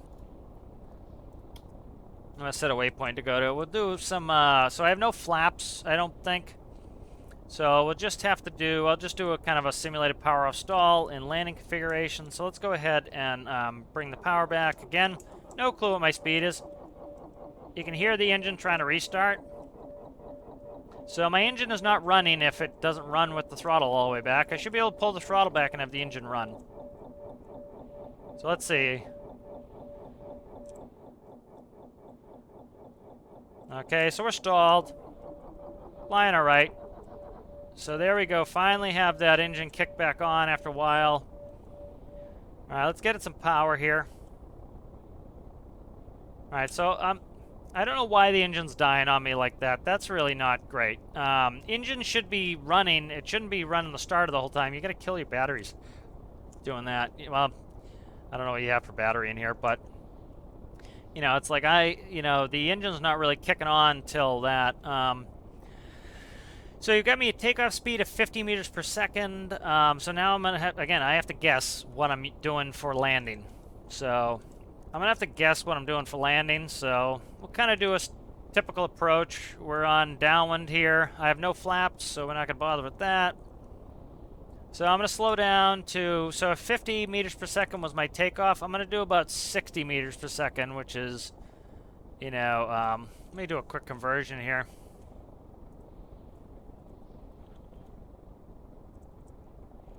All right, let's figure this out. So that's 97 for takeoff, which isn't unheard of. You know, you get twins like that. So I'm approaching 116 knots. To put that in perspective, when I was flying jets, we would come in at 120, 125 maybe. So this is almost landing at jet speeds. Not really great for a trainer. You know, some of it's game limitations, but, you know, like getting around, like a Cessna 172 comes in at 65 knots. You know, in the game, you kind of have to come in a little bit faster. Some of them are like 80, 90 maybe. 116 is pretty fast. And again, I'm having a guess because you didn't put it. So, you know, I'm having to make up my own procedures. Again, I can't see my speed. I have to move my mouse, look over there. Okay, now we're too slow. I know, okay, we're too slow. Have to tap that. Now we're too fast. Okay, so I'm going to land the way I would land in real life. I'd be eyeballing my airspeed the entire time. Too fast, too fast, too fast. So see how I'm having to look at a more than a 45-degree angle probably?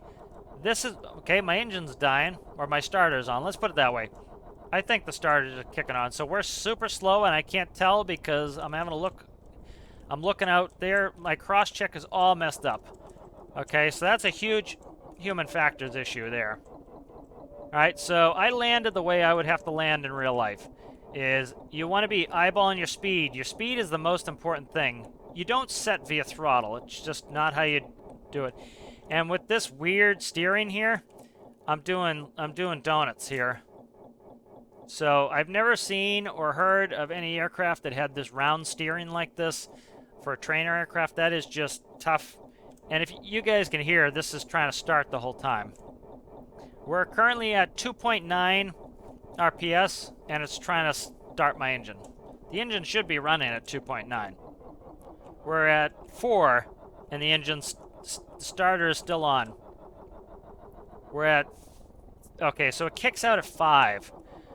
Okay, and it's back on. So, okay, and I can't steer properly because look, it's doing this round steering. I can't steer this thing properly because it has this round steering. So I understand you tried to do something different here. There's a reason why most trainers look similar, because, you know, it works, you know, and I have to... Where's the health parking brake? Okay, right there. All right, so... Let me bring this back to the workshop. So let's start grading it, and we'll kind of talk about what's going on here. So human factors, the biggest thing to me is, you know, if you look at most trainers, you know, you have a six-pack. And so I'll try to bring up like a Cessna 152. We'll do Cessna 172. Cessna 172, I think, is probably the most popular trainer of all time. And so, here's just a flight sim pic. All right, so if we look at the gauges here, attitude, airspeed, attitude, altimeter, attitude, turn slip, attitude, compass, attitude, VSI. So, like I said in the previous video, if I could pick one instrument to have in the plane, it would be airspeed. And so for your airplane, I had to look at a 45-degree angle the whole time to look at my airspeed, and it was that tiny little gauge. You know, so human factors wise, that's not good. Is I need to be able to... Speed's the most important thing. That's going to tell me about when I'm a stall. You know, I have to look like this, and so I landed the way that I would land in real life. Now, if this gauge was right here, I would be looking at it like that the whole time in. And so I wouldn't be looking at a 45-degree angle, and I wouldn't have had such a rough landing. All right. My attitude indicator being up there, I know why you did it. You wanted to have a tilting dash for the wow factor, but it takes away the functionality of it being where it probably should be in the middle. Compass are right in the middle. That's fine. I don't mind that. But, you know, attitude indicator should probably be in front of the pilot. Airspeed should definitely be in front of the pilot. Like, of the most useful information to me is this and this. These two, airspeed and artificial horizon, they're way over here. Let me quickly just check the other seat. Make sure everything's working here. Okay, let's see.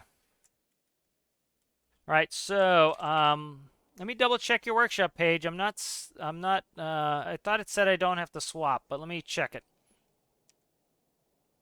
All right, so it says controllable from either instructor or pilot seat with no need to switch controls. All right, so let's check that really quick and see if that's the case here.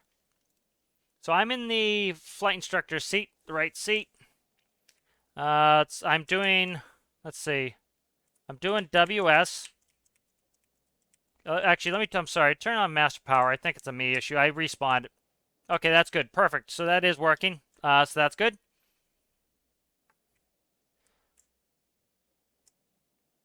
All right, so I'm in the flight instructor seat, and that also operates fine. Okay, good. All right, so let's move on to the grading here. Yeah, so there's a bunch of human factors issues here. It's kind of, it seems like you were going for the whiz bang factor of it. The issue is, again, it's supposed to be a trainer for beginning pilots, and I had a rough time with this. A bunch of things. So, like I said, the most important gauge is your airspeed indicator, and that is way over here. So again, the student pilot, the amateur, the person who is going to need the most help should be looking here on landing. All right. They should be looking straight ahead, end of the runway. That's called, you're supposed to visualize, you're supposed to look at the end of the runway.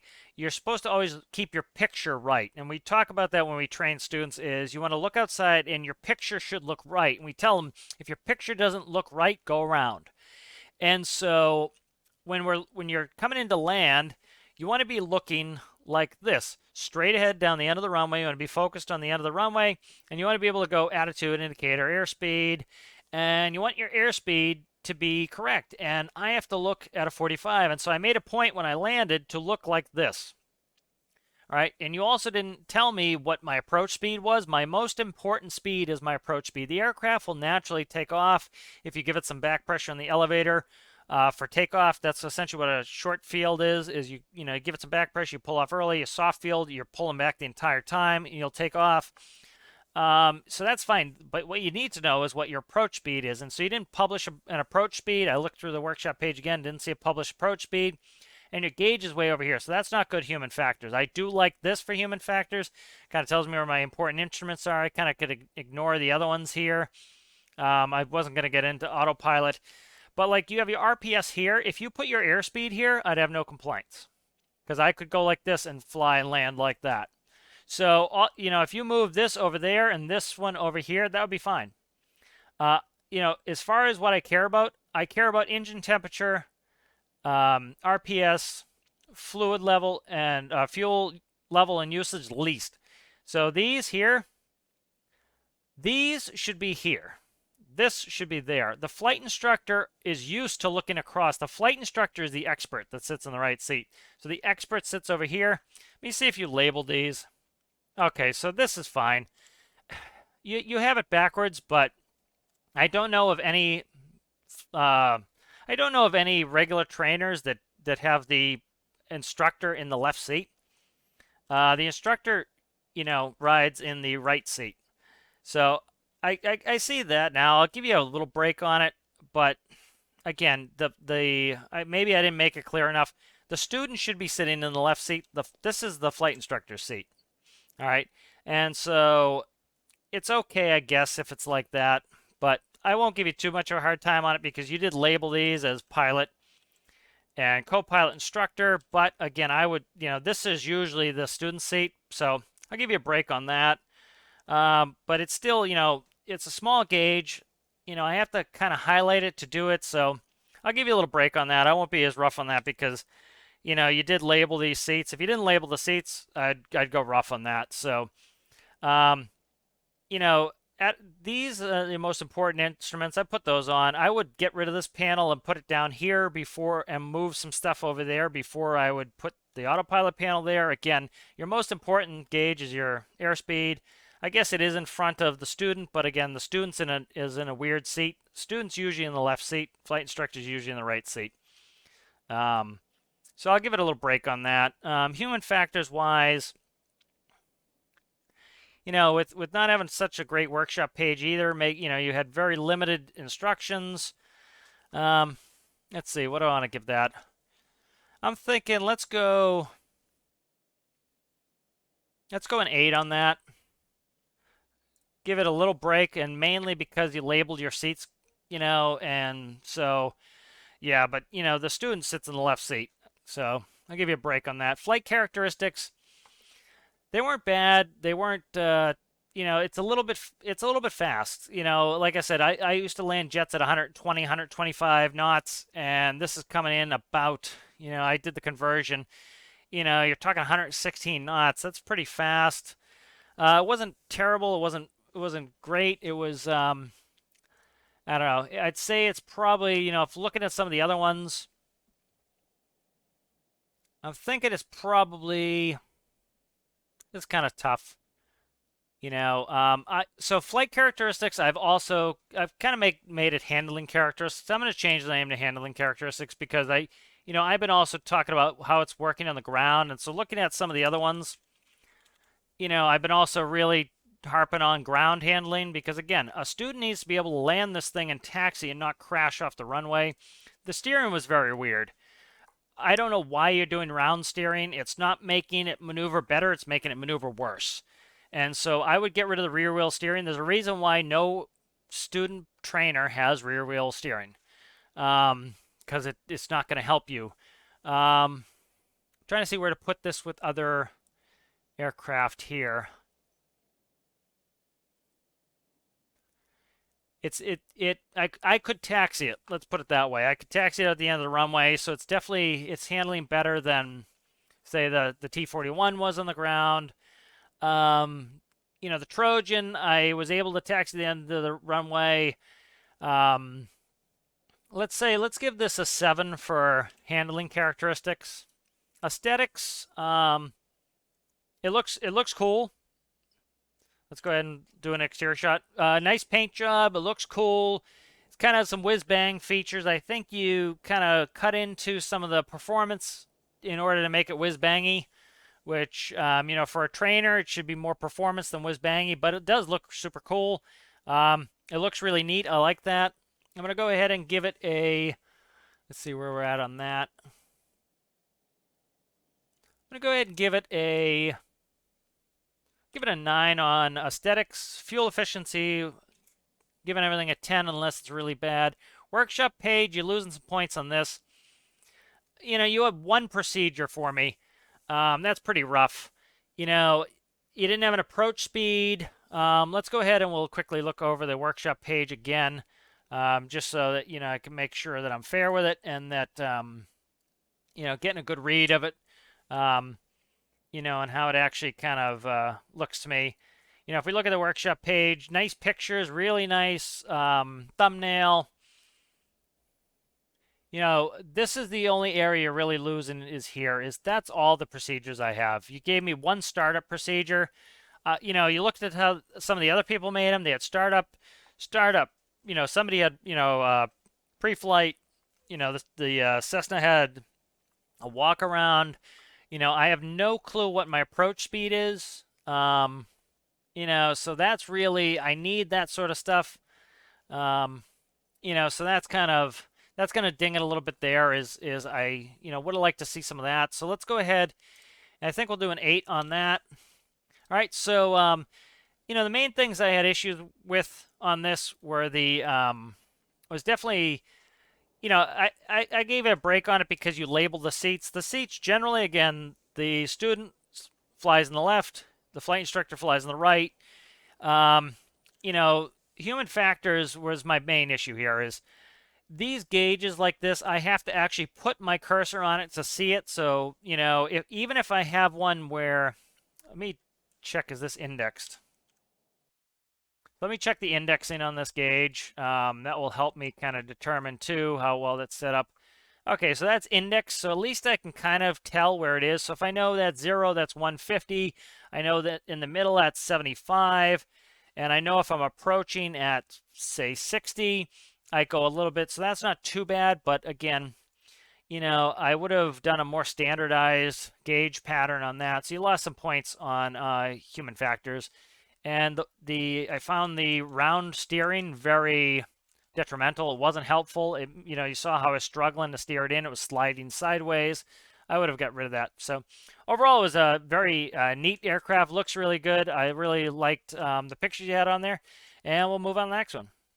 All right, so the next aircraft is the Bingus SR-22. So really cool picture there. I like that a lot. Go through some of these pics here. Nice pics here. All right. Let's go ahead through. So Bingus SR22 by Runar Mountain View. Like if you like it, dislike it if you dislike it. Intro: Bingus SR22 is Mountain Valor's Co.'s latest product, a trainer aircraft with the low price of $19,999. The Bingus was originally inspired by the Diamond DA40, but later morphed into something that looks more similar to a SR22. The name was inspired by the one and only Bingus, the hairless cat, because of the resemblance in the early building phases. Some stats here. 983 liters, 130 knot max speed. Fuel consumption at 100 knots is so about 3-hour range. 450 kilometers. Flight time 2.4 hours. 9.2, 19,999. Nice to see a picture here showing where all the gauges are. So artificial horizon with some speed tapes. Autopilot, we're not going into autopilot. Master, battery, alternator, engine starter, avionics, mags, battery, parking brake, throttle, flap control, fuel valves, fuel, lights, dome lights, heats, next display, map. Okay. And let's go down past the procedures here. Not going into autopilot at all. Not going into map. Not interested in that. Refueling is just not the main reason for the challenge. So just mostly handling. So refueling, credits. All right, and so I'm going to go ahead and I will go through these procedures as we operate the vehicle. All right, so here we are with the SR22, and so we'll take a walk around. It does look kind of like an SR22. You have a spinner on the nose, prop. Intake there, a little bit of glass there for visibility, some wing sloping, that's interesting, a little bit of detailing there, looks like some XML, the lights are XML'd in, nice thin tail on there. All right, very cool. All right, so let's go ahead and we will jump in. What do we have here? Baggage, it looks like. Maintenance hatch. Gull wings. So always cool to have a gull wing. Some back seats in there. For the rear passengers, let's go ahead and sit in here. All right. So let's go ahead and I will bring up the procedures and we'll look through it. So pre-flight, post-flight checklist optional. Master battery and alternator off. Avionics off. Fuel valves off, engine starter off, parking brake off, throttle 0, lights off, autopilot, altitude, and heading 0, flap stationary position, hot air entry off. Okay. Cold start. All right, master battery and alternator on. So master battery, alternator on. Throttle at 0. Okay. Avionics on. Okay. So all that comes on. Fuel valves on. There's an avionics bus too. I'm not sure. It says avionics on, so I'll click both of them. Let's see. Fuel valve on. Let's find that. So where's my fuel valve? All right, left and right fuel valve are on. Mags on. Just saw the mags. Left and right magnetos are on. Parking brake engaged. Parking brake is engaged. Okay, good. Beacon is on. And where's my beacon here? Beacon right there. Let's check it on the tail. Nice, we have a flashing beacon. Okay, good. Engine starter key on. So let's find that right there. All right, engine is started. Nice. So you notice how this engine is running here. We're not having the starter going constantly like the last one. So let's see. Stable RPM at 0% throttle is 150, as it should be stabilized, and it's right on the money, so that's good. Plane will move at 0 throttle when brakes are disengaged. Good. Expect that. So I'll read through the takeoff. No taxi checklist here. I'll kind of modify that then. So takeoff flaps 50%. So we'll set that up now. So right there, okay. Parking brake, disengage throttle 100%. So rotate at 80 knots, flaps up at positive climb. Okay, good. So we're ready to go.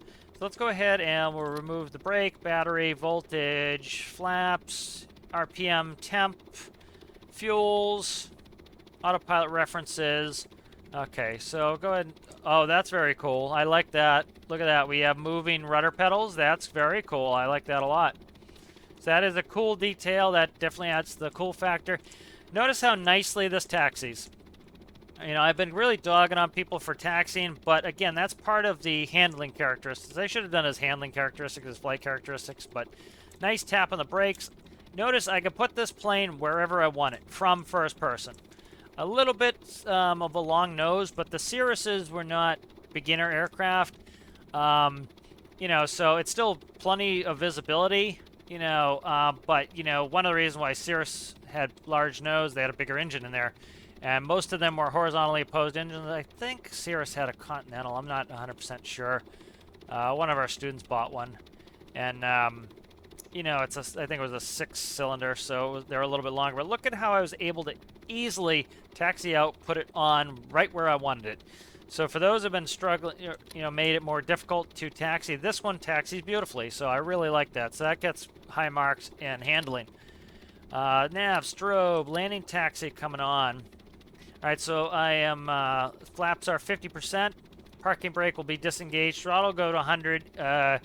We will rotate at 80. All right, good. So brakes coming off. Let me close my door. All right, here we go. Throttle's coming up. Give it a little bit of back pressure on the elevator. Steers very nicely at speed. I'm not scared. You see I'm on the center line the whole time. There's rotation. All right, positive rate. Flaps are coming up. As you can see, it handles very well in the ground. All right, there's 1,000. Let's see how it handles just a bank and turn. All right, so, you know, I like this. I like these monitors. I like having a modern system. You know, I'm kind of an old steam gaugey guy myself. But with the tape, I can maintain my altitude well. Has a good speed. I'm having a yaw a little bit. I'd like to see a little bit of integrated yaw, but that's a nitpick. I'm overbanking just a little bit. But let me let go of the controls. Flies nicely. It's not scaring me. It's not doing anything I'm not asking. So right now I have my roll. See, it's on this tick here. My hands are off the controls. It's holding it pretty well. Some of them, they were kept rolling. They weren't inherently stable. This one is behaving itself. I like that. All right, so I'm just kind of kicking the rudder to get us back over there. All right, so I'm going to go ahead and I'll do a couple stalls here. We have flaps, so I'm going to put flaps all the way in. It gets a balloon, which is natural and normal. You get that kick it up, and you'd have to trim that out. And so we're going to start bringing our power back. So as you can see, it can easily control the speed. I'm going to hold it, hold it, hold it, hold it. We get the red tape there. All right, we get a little wing dip, which I would expect. Most planes will wing dip like that unless you have a really square wing. All right, a little bit of heading deviation, but that is all within regs. You know, were all things we had to worry about. Flaps, flaps, flaps. I'm just going to do a quick modified. I'm not going to bother with power on stall. Power off stall is the one I care about. Landing, flaps 100%, throttle 50%. Decrease throttle when landing, okay. Stall speed is at 100%, flaps is 75 knots. Okay, so all I really care about on that is what is my approach speed. So if stall speed's 75 knots, I'm going to come in at 80. So I'd like to see an approach speed of 80 knots probably. But, yep, you put that in there, and so I'm happy. You know, again, you're telling me where you want me to fly it, above 75 knots. So I would do approach speed about 80 knots. It seems like I have really good granular control of this throttle. I like the rudder pedals. Those are cool. All right. I'm having to kick it a little bit, but that's me focusing on my speed here as well. So we have full flaps on a base leg now. You notice how, so kind of to contrast this with the last one, I am looking straight ahead, and I can see my speed. I can see my attitude. And because I can see my attitude and my speed, I can see my speed's getting too slow, so I'm adding throttle. You can hear me adding throttle there with the new clicky nonsense that the devs added. And so I'm getting too fast, I'm taking it off. A little bit, I like a little bit more precision on the speed control, but again, look at I have not had to move my mouse with my hand the entire time I've come in for this landing because my airspeed is right in front of my face. As I pitch my nose up, I know I'm going to need a little thrust. I have it. I want to keep above about, right around 80 knots. Pitching back down again. Maintain it nicely. So I can keep my eyes out, in, and have no problem finding my speed with this craft. Center line, flare, flare, flare, flare, pull it back. Tap, tap, tap, tap, tap, tap, tap, tap, tap, tap, tap. And look at that. Center line, beautiful, right in the money. So this flies beautifully. I have no complaints with this. Stalled nicely. It stalled like a Cirrus would. A little wing dip. Which is no problem. It recovered within. I had a little deviation in the heading on the stall, but that's pretty normal, especially for my first time stall. Look at how nicely this turns. I was able to turn around and pretty much keep it within the center line of the runway. So where I want to put this aircraft on the ground, it goes. It's very intuitive. I'm able to get in here. I have backup stuff like airspeed indicator here. I have looks like altimeter. Is that altimeter? That's got to be altimeter there. Yep, that's altimeter there. I have my speed information right in front. You notice I had my screen locked like this the whole time I was coming in on my approach. I could see my speed the whole time, and so that's how you want to be when you're landing. You notice I had a beautiful landing, no problem. Got a little slow here and there. Maybe a little bit more granular throttle control, but really that's nitpicking. This flies beautifully. It's set up very well. At no point was I worried or scared or was I thinking, what am I doing here? So our next checklist is shutdown. One nitpicky item, I would add an approach speed. 80 knots, 80 to 85 knots is great. You said it stalled at 75. That's all the information I need, so I have no complaint with that. Let's do shutdown. Parking brake engaged. Throttle is 0. It is. Fuel valves are coming off. Nice. You kill your fuel before your mags. Engine starter key is off. And then mags after that. I'll just shut my mags off now. Avionics off.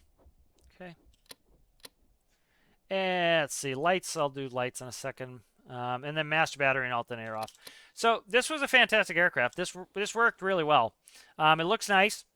It is, of course, everything in Stormworks is oversized. As you can see, this was probably wider than the airliner I flew IRL, but it's proportional, and that's part of the aesthetics thing. Is I talk, when I build things, you'll probably see I do a lot of I do reference material, and part of it is if it is proportional, even if it's bigger or smaller, if it's proportionally accurate, it looks right. And this looks right. The width looks proportional to the wing length, looks proportional to the skinny, the tail looks skinny, even though that's probably huge, compared to the real one in real life. But everything's proportional, looks nice. It kind of is a simple paint job, but again, it's simple elegance, kind of like a Cirrus had. I like the gull wing doors. Those are a cool feature. I really like that. I love the rudder pedals. The rudder pedals are super cool. It makes me want to add it to my aircraft. Let's kick on the master battery. But look how cool the rudder pedals are. That's a very cool feature. I like that a lot. You can see it draining the voltage as I do it. But that's a really cool feature, and that makes it stand out to me. I really like that a lot. That's a neat feature, and it makes me want to add it to my build, to my builds, and that's, I think, is a cool thing. So let's go through. Let me make sure there's no miscellaneous. Yeah, I wasn't going to go through some of that. Like I'm not doing autopilot and stuff like that. So let's go through some of the grading here. Human factors, I would say, is a 10. I was able to get in, and like I talked about, the difference between the Stingray and this one. Let me just flip some lights here. And again, I gave the Stingray a little break because, you had the seat labeled, but this is where my eyes were locked the whole time. And I could dart, so my camera, let's put it that way. My camera was like this, and my eyes were going end of the runway speed, end of the runway speed, end of the runway speed, literally that the entire time. You noticed, you could probably hear the clicking, probably more than I even realized, how often I was changing my throttle to keep the speed. That's when somebody says, oh, keep the throttle at 0.5. No. you know, I don't care where the throttle is. I care what my speed's doing. The throttle is irrelevant to me. Sometimes you need full throttle to maintain your speed. Sometimes you need very little, depending on where the wind is. And I was able to look here and then dart my eyes back and forth the entire time and maintain a beautiful approach. Had no fears. The stalls were nice. Handling characteristics on this were 10. It handled beautifully on the ground. That's I found. I was kind of surprised how many issues I've been having with some of these on the ground. And, you know, there have been some that have been exceptional on the ground that just handle beautifully on the ground. I'm able, you know, this one I was able to taxi. I was very confident putting it like an inch away from the edge and had no fear that, you know what, if I get a little close to the cliff on the side, I could always get back. You know, I was able to spin it right around and put it right on center line for takeoff. Some of them I've had to come back and try to line it up, and I've taken off crooked. I was able to land this perfectly on center line, and I was able to, when I touched down, I could still steer and not be afraid I was going to spin it and end up in the water. And you notice how nicely it spun around for me. It was beautiful. So that was great. Aesthetics, it looks good. It's not the best looker of the bunch, but I gave that a 9. It definitely looks very nice. We can, you know, the interior is great. I like the gull wing doors a lot. Really nice feature. I really love the rudders a lot. You know, trying to think if I want to give it a little bit higher on this. I don't know. We'll say with a 9. You know, I think it looks fantastic. You know, I love the detailing. You know, some of them are a little bit more detailed. You know, this has kind of that refined paint job that a Cirrus has. It's kind of muted. I'm not a huge fan of those little ailerons. I don't think they look great. You know, some people did some really great contouring on their wingtips. Not that you need to, but you know, like that's kind of a little bit hidden in there and weird. But it looks beautiful. You know, I'm nitpicking at this point. I really am nitpicking. But it gets a 9. You know, it's very high marks for the looks. Looks great. Fuel efficiency is a 10. Didn't have any issues with that. We can look inside really quick. What did it burn? And I doubt it burned a lot of fuel here. Yeah, didn't burn a lot of fuel, so that's good. Workshop page. Let's go ahead and let's take a quick look at that workshop page again. Really nice thumbnail on there. I like that a lot. Good pictures. You know, you had nice specifications out in a table. I enjoyed that you had the picture with everything labeled. That made it so that, you know, as I was flying and I need to remember where something was, I could see the picture in my head so I could remember it. Procedures were good. They were all laid out. You numbered them. They were easy to read. Like some of them I said, I get lost in a paragraph and I don't know what procedure I'm on. This one I had no problem with that. You know, I would have liked to see approach speed, but you told me right there, stall speed at 100% flaps is 75 knots, so I knew that, okay, I need to go a little bit more than 75, so I made up my own procedure, but it wasn't bad. Nice shutdown procedure. You went into autopilot and map up, you know, that's just not something I'm really great on this. Nice crediting, so workshop page was great. Some people put in some story element, which was kind of fun to sell me on that, so I'll give it a 9. Very high marks on that, but not, not the highest.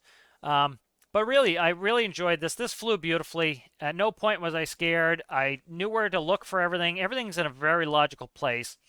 You know, this is my kind of get up and go stuff here. Master battery, alternator, avionics, magnetos.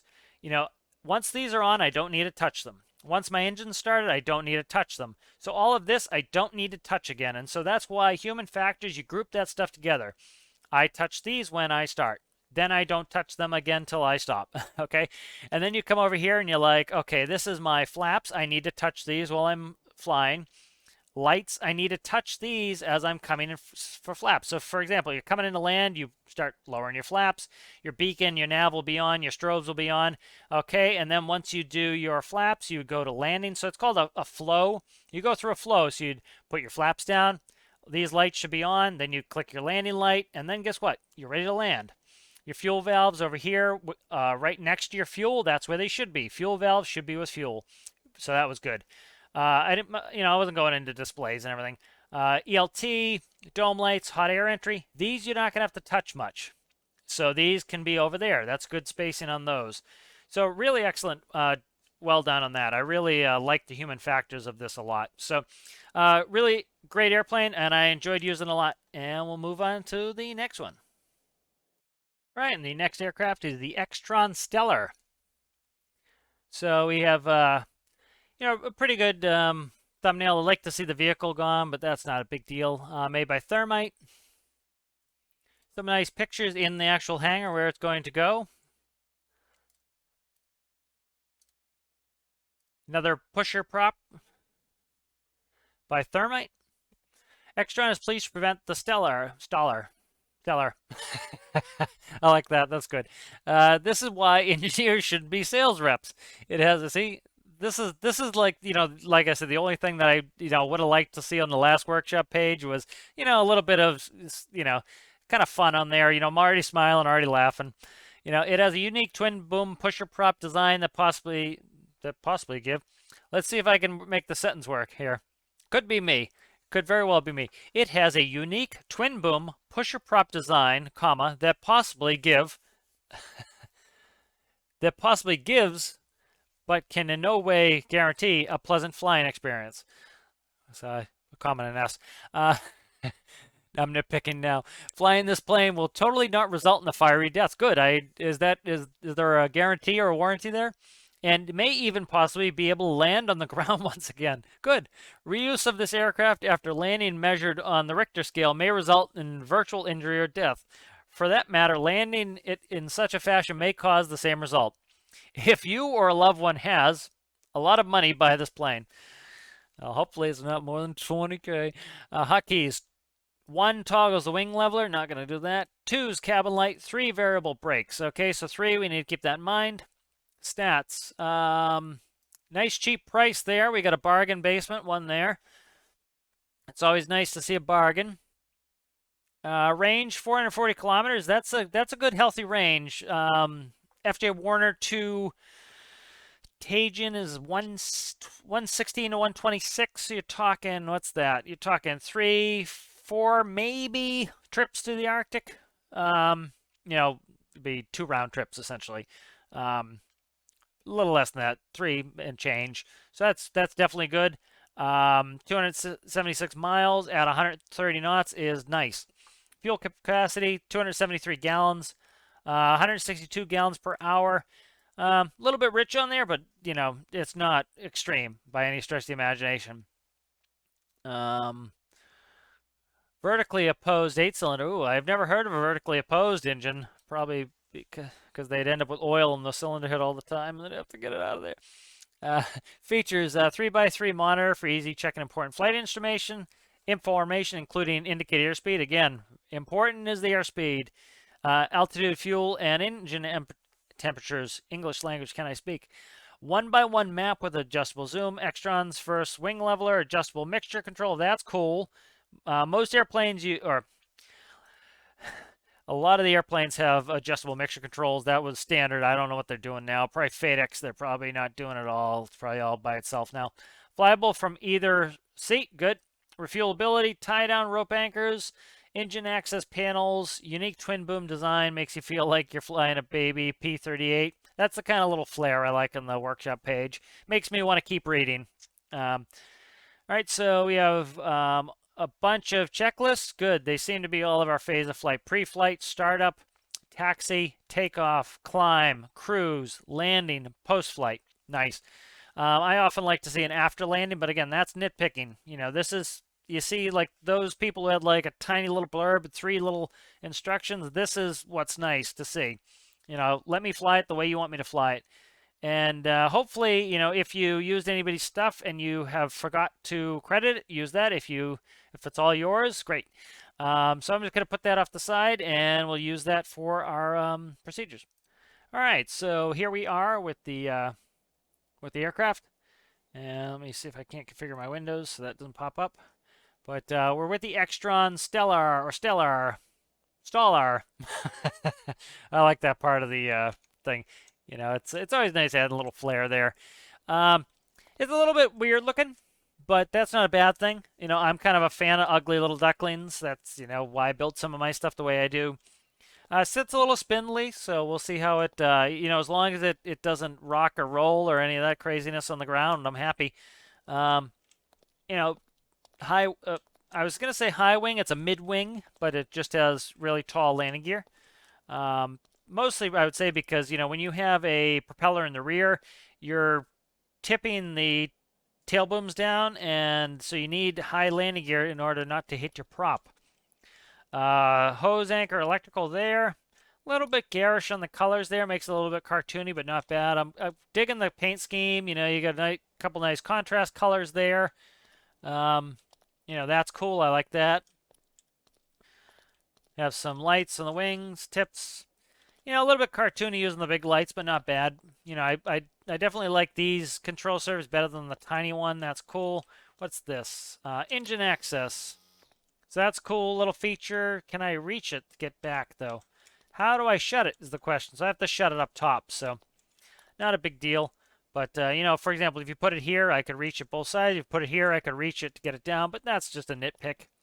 I do like that you went with something a little bit different. Everybody could have made Cessna 172s, and, it would have been cool, but I kind of like that some people took some risks and made some different stuff. That is cool to me. I like that. So twin boom designs are really cool. I've been wanting to build something twin boom lately. I like a pusher prop on there. That is cool.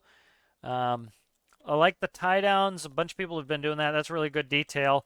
This is a little weird to me. I'm not a huge fan of, this is immersion braking. Like, this is ugly, but that's a game thing. I have to do that. That's not something that bothers me seeing this pipe. That doesn't bother me, because it's a game thing. This is kind of like you missed a block. And it looks like it's floating. That breaks the immersion for me. Like, I didn't see it at first because of the black of the ground, but like, no, that's kind of breaking the immersion for me. It takes me out of it. Not a big deal, but, a little bit of an aesthetics hit there. All right, let's see. Where does that one... Okay, so right here. So one thing I tend to do, I tend to put a little arrow or something. So it was easy enough for me to find. I knew compact pivot, look around and find it. But, maybe that's just a little tip is, I put a little arrow there. It makes it nice to be able to find it. But that's just a nitpick. So neither of these are either of these seats are not labeled, which is fine. So I'm going to take the standard, which is the left. Let's go ahead and read the H. AD roll, WS pitch, left, right, yaw, up, down, throttle. 1 is wing leveler. We won't bother with the wing leveler. I might see how it is, but I want to see how this flies on its own. 2 is cabin light, and 3 is push brake, so keep that in mind. Let's go ahead and try to do a control check here. So probably need power. I do this myself just because the game drains power. In real life it would be cables or push rods. So, that's certainly not something that bothers me. Let's go ahead and do the pre-flight check. So visual inspection, we did that. Release tie downs, we did that. We checked the fuel amount. Is that exterior? I don't know. Right here is good. Fuel is 273. I think, what did you say that was? Gallons, I think. Yeah, I think it was gallons. It was a lot of fuel, so I think it's gallons. Check battery charge. Okay, that's good. Check control surfaces are free and correct. Okay, so I'm at my control surfaces, and I can't move them, so I'm assuming you need master power. So if you need master power, I'd put that on the checklist. Again, I'm not losing points on it, but if I need power for it, that would be good to put in there. So flip master power switch. So we're going to do that next. So where is master power? Let's see. Avionics master there. Just looking, see if I can find it. Cabin light. Okay, where is that master power? Let's check, make sure it's not on the H. It isn't. Let's just do avionics just to check it. Nope, not that. Close our door. Door over there. Where are you, master power? Okay, you're over here. I would like to see that over here. It looks like you have 2 empty spaces here.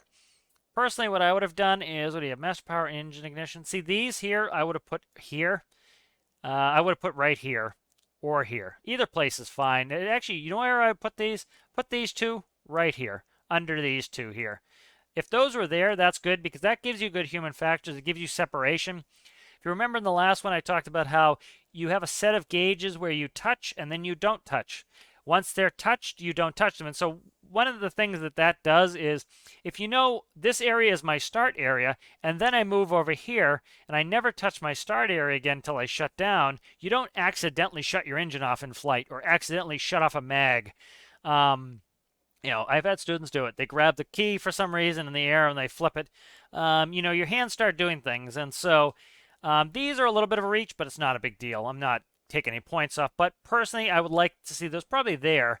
You know, it's not a big deal, but there's a little bit better human factors, but not bad by any stretch of imagination. So that comes on. What are you? Mixture. The mixture thing I'm interested in. So let's check our control surfaces. So we have pitch. So that's very cool that you were able to use, what's that, a medium, large? I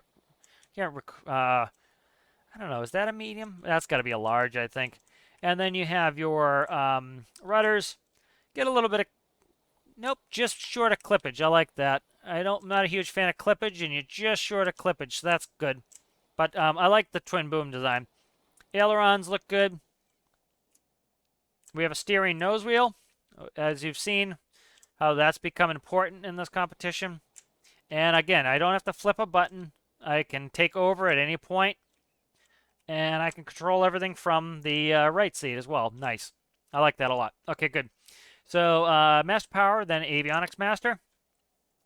That's cool. That comes up. Looks like a custom screen, so that's cool. It's nice to see a custom screen for it. So indicator airspeed, altitude, fuel, temp, and this is VSI right here, vertical feet per minute. All right, so very nice. A little bit bright on these gauges. I tend to green them out just because the white's a little bright. You know, especially, let's see what it looks like at night. Again, I'm nitpicking here. Yeah, see, they're a little bit bright at night. They're a little distracting. I might have done like a red or a green. I tend to do red or green just to keep them from blasting the eyes a little bit, but that's a nitpick. You know, you're not gonna lose any points on that or anything. Okay, beacon on. So, what's that? Cabin heat, landing, taxi, strobe, nav, beacon. All right, beacon's on. Let's check it. Where are you at? Okay, you have an underbelly beacon. That's fine. Generally, they're on the tail just so they're easy to see, but that's not a big deal. As long as you have a flashing beacon that tells people, hey, man, the engine's going to start. I forgot something already. So, jump up here. Let's shut our engine door here. So again, because the access is here on the door, I would put it right here. But that's a nitpick. Again, not going to lose any points for that, but that's just a nitpick. You know, I ended up almost flying with my door open, but not a big deal. Let's open the door for the prop clear. You have that on there. Beacon on. Set mixture to 0. All right, where is my mixture controller? Map zoom, door, engine ignition, beacon, flaps, beacon, nav lights, stellar. How am I doing my mixture? What is this? Mixture. Okay, mixture is right here. All right. Very interested in this. Set mixture to 0. All right, mixture is your fuel. So that's interesting. Clear prop. We'll yell clear prop as loud as humanly possible. Clear. Ignition switch. I forgot it's in the back. I was looking for it. Okay, so how's your engine running with 0 mixture? 0 mixture would be 0 fuel. So you might be a little confused with mixture. I'm not sure. Mixture is your fuel. So a 0 mixture would mean you have no fuel. But that's a nitpick. It's cool that you have a mixture feature in there. All right, flip engine igniter switch to flip the switch. Verify engine RPM at 250. So where's my RPM? Right, I saw it. I thought I saw it. Where is it? Right there, 250. So where's my throttle? Up, down. So I'm gonna just tap it up to 250. Okay, that's good. All right, so taxi checklist. I'll go through that. Landing taxi light as needed. Release parking brake. Note ground steering bound to right left arrow keys. Good. Takeoff checklist. Set trim to 25 to negative 0.25. Flaps down. Nav lights on. That should go on the Yeah, that's fine. That's just a verification. Navs on, strobes on, advanced throttle. Rotate at 95 knots. Again, nice to see a rotation speed in there. All right, so I'm happy with that. Let's do taxi checklist, and let's go. So we can shut our door. My beacons can stay on. Where's my park brake? Park brake right there. Start to taxi ahead. I'm going to set my trim now to -25. That's a common number. That's what I've been kind of getting on some of my stuff. All right, brake is 3. So I have to kind of a little bit reach out of the way, but it's not bad, because especially when I'm landing. Once I'm landed, I can still tap the brake, but that's one reason I like spacebar. I can keep WASD, left, right, up, down, and do it all at once. But again, I'm having no problem doing it. You can see I'm just tapping it. A little bit grabby, but guess what? I'd rather stop than not stop, so I don't mind grabbiness. Takeoff checklist, trim set, flaps coming down. Let's go ahead and look at them. Okay, there are the flaps there. All right, so a full flap takeoff is interesting. As long as it works, but generally you wouldn't want a full flap takeoff, but not a big deal. Let's go ahead and we'll kick some lights. Just for your own peace of mind, generally it goes beacon, nav, strobes, landing. And that way you go beacon, nav, strobe, landing, but it's fine. It's nothing wrong with it. Nav, strobes, landing. All right, good. Cabin heat, like I said, these here would probably be a little bit better here, and then this cabin heat can go over here in no man's land because it's not something critical. You don't want to accidentally shut off your avionics in flight trying to turn on your heater. You don't want to accidentally shut off your engine trying to turn on something else. So that's human factor why you put things where you put them. Doesn't like something I'm doing here. Okay, I throttled up a little bit and it engine came back. All right, so let's see. All right, throttle and then 95 knots. So again, I'm doing kind of my standard taxi procedure here. It's not the best taxier, but it's not bad by any stretch of the imagination. I'm having to kind of reach up for 3. It's a little bit grabby, but again, like I said, I'd rather stop. So again, you're not going to lose points on taxiing. It's not my favorite taxier of all time. Whoop, whoop, whoop. I have a little struggle here, but it's not my favorite taxier of all time, but it's not bad. See, like I'm able to get it. Again, it's not my favorite though. Like the Cirrus, I could put that plane anywhere I wanted on the ground, no problem. The one before that, a couple before that was good, really good too. All right, so let's go ahead and let's get going here.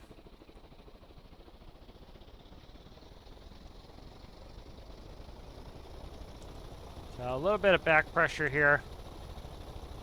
There comes my throttle. All right, nice. Very nice already. Took off nicely, especially with that, with the prop in the back. It took off very nicely and gently. So that's probably why you have the full flaps. That's probably why you have that trim setting, is to give you more lift so you don't hit the prop on the ground. So that makes sense to me. Climb checklist, flaps coming up. Again, one of the reasons why you want some progressive flaps is just so that you don't lose the lift, but those faked. They look like they might be faked anyway. Let's see, nav lights. I just need to scroll down and check the list. Set trim as needed. You put a recommendation on there, but I'll feel it out. The recommendation looks good. Okay, let's see. Maintain speed of 115. All right, so we'll do a standard rate turn. So if I let go, I'm going to let go of the keyboard, see what it does. So, a little bit pitch down, a little bit roll, but it's stable. It's nice. I have no problem with this, the way it's behaving at the moment. Turn around to my point there. Some of them, again, they handle a little bit better. They had some integrated yaw in there. I'm kind of having to feel along to see what it's doing, but it's not bad by any stretch of the imagination. It flies nicely. Cruise, I'll just go through it. Monitor gauge, speed 130 knots. RPM 600. A little bit, like, see that? I shouldn't be able to go wing to wing like that. That's an aerobatic thing. Like, it's a little bit roll sensitive. It's not bad. I'm not scared by it. It's just something I have to think about and watch out. You do have what did you just say you have on there? A wing leveler. So that's probably see, a wing leveler completely locks me out. So I'm not interested in that. Some people might like that feature. I'm not interested in losing control of my airplane. But cool feature on that. Let's go ahead and add flaps. Let's do a power off landing. So I don't know if the flaps will do anything, but let's go ahead and start bringing it back. I'm going to hold my altitude. So as simple as this monitor is, I can tell where everything is. Again, big human factors thing. Okay, we stall. A little bit high of a stall speed, but, you know, not bad. Throttle's a little bit slow. I'm trying to recover from the stall. Here it comes, here it comes, here it comes. Okay, I lost a lot of altitude on that because the throttle's a little bit slow. So, not, you know, I lost a bunch of altitude, but it wasn't bad. It didn't scare me. It was just, you know, you don't want to stall this thing low. And so that's something you have to be careful of because the power off stall is simulating stalling on landing. If I stalled at 250 feet, I would have crashed into the ground. So that's something that, not really all that beginner friendly, but, you know, it's not bad. So landing checklist, 105 knots flap down, landing light is necessary. So 105 knots is fast for a beginner aircraft. A little bit, yeah, definitely a little bit fast for beginner craft. Let me look. I'm having to kick a bunch of yaw to get it to turn, despite having the two rudders. It pitches nicely, even with that large control surface. I thought it might overact, but it's not. 105 knots. I'm coming in at 108, 109. So you have that really low sensitivity throttle, which is nice for speed control.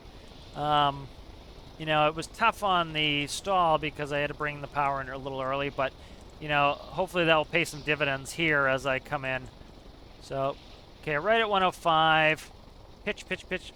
Okay, bringing it in, bringing it in, bringing it in. So, ooh. So I'm stalled. I was stalled right there, so I have to be careful. Have to be a little careful there. I'm going to come in just a hair faster so I don't worry about the stall. Pulling the power off, bringing it in. Tapping 3, remembering it's 3. So my issue with 3 is I had to get off of WS a little bit quick, but it wasn't bad. So my you know, my landing distance was a little bit longer just because I had to take my hand off WS. But of course, in real life, you'd be using your feet to stop. So as you can see, easily turn around. I can even tap the brake, and I can get right back on that center line, make nice, quick turnarounds. Flaps, I didn't have flaps in, but it flew fine. I thought it, see, I put them back up when I was doing my, nope, flaps were good. Okay. My brain thinks that the switch should be down for flaps because you put flaps down. That's just, you know, it's just not, you know, it's a preference nitpicky item. Brakes are awfully touchy. I would decrease the touchy of the brakes a little bit. Like, I wonder if you have on-off brakes, because that feels like 100% brakes to me. I would do a progressive brake. So what I like to do is I do an up-down counter, and then as you press it, it increases. When you let go of it, it resets it to 0. So it's brakes, brakes, brakes, brakes, brakes, brakes, no brakes. Brakes, brakes, brakes, brakes, brakes, no brakes. And it has kind of an anti-skid ABS type of feel to it. That's what I tend to like. But, you know, not bad. You see, center line, able to stop it. Wasn't afraid of it. A little bit of faster approach speed, but, you know, it handled it fine, you know. Like I said, you know, I've landed jets at 125. I bring my jet into this airport, land it, no problem. You know, you just need to kind of know what to expect here. Parking brakes coming on. So let's see, landing checklist. I would like to see an after landing checklist, but that's in the post-flight checklist. That's fine. That's nitpicky again. You know, if I really like a build, let's put it this way. I'm going to talk about the things that are most problematic first. And if I'm talking about nitpicky things like where to put a gauge, it means that the other stuff wasn't a problem to me. All right, so let's do beacon will stay on. Cabin ease off, that's fine. Pull mixture to 1 to cut off, okay. So yep, you pull your mixture off. Okay, so that's fine. I get why you did that. I would just flip it around, make mixture 1. 1 to me makes sense to have a, you know, 1 to me is full mixture. And you say pull to 1, but it's 0.5, not a big deal. I would just change that.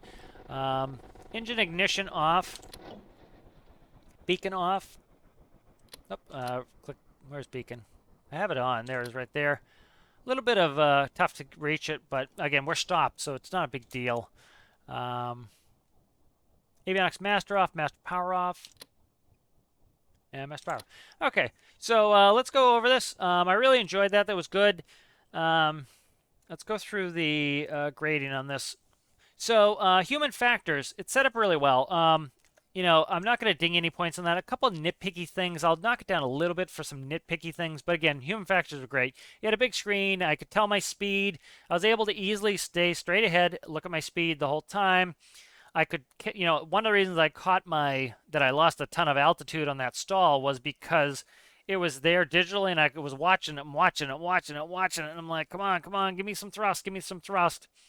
Um, so I'd like to see a little bit faster throttle, but, part of that's the game. In real life, you can jam that throttle as quickly forward as you want, or you can gently push it. We don't have that in game. I can't, we can do that. You can do it where the longer you hold it, the faster it goes.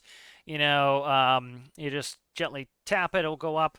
But human factors wise, this is laid out well. Attitude indicator right in front of me where it should be. Airspeed was right here. I could easily keep my screen like that the whole time and see my airspeed and look straight ahead. So that was good. These are nicely laid out. This is a backup anyways. You had it posted up here. Throttle and mixture. Mixture was a neat feature. It was neat to integrate it in there. That was fun. It was something neat and different that kind of nobody else did. Things are laid out well. Nitpicky things. That's fine where it is. You can reach it. These were a little bit close on each other. Like you see how like that and the parking brake. Parking brake. Let's put it this way. I wouldn't want to accidentally lean down to shut off my beacon and accidentally click my parking brake and roll forwards. So that's one thing with that. Not a big deal though. Let's see. Anything else that I'm really human factors wise I can think of? Not really.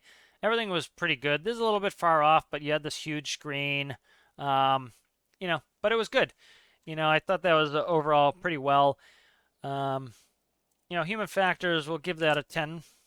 Handling characteristics, it hurt a little bit. We'll go down to an 8 on that. That's still one of the higher scores on that. On the ground, the brakes were a little bit touchy.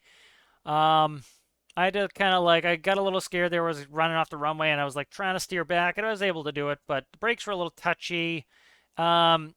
I was going wingtip to wingtip. I was going 90-degree banks sometimes. That was a little bit overly sensitive on roll. Not bad though. It, when I was doing the stall, the throttle was so slow that I lost a lot of altitude. So that's the only dings you really got on that. Lands nicely. Even, I was a little afraid with having to move my fingers off S because I'm using WS and roll at the same time, especially if you have wind in game. I need to do rudder and then I need to kick the rudder, roll the wing down, and flare all at once, and then I need to go to my brake. That's why I tend to do spacebar, is because if it's windy, I can go rudder, roll, pitch, brake all at once, and that allows me to keep it right on center line. But as you can see, I didn't have any real issues, so I gave you an 8 on that. That's one of the higher marks. I think that's the second lowest number on there, so that's one of the higher marks. Aesthetics, I thought it was it's really cool and it's unique.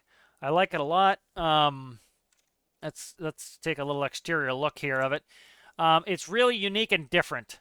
Some things that I think lose you a little bit of points here.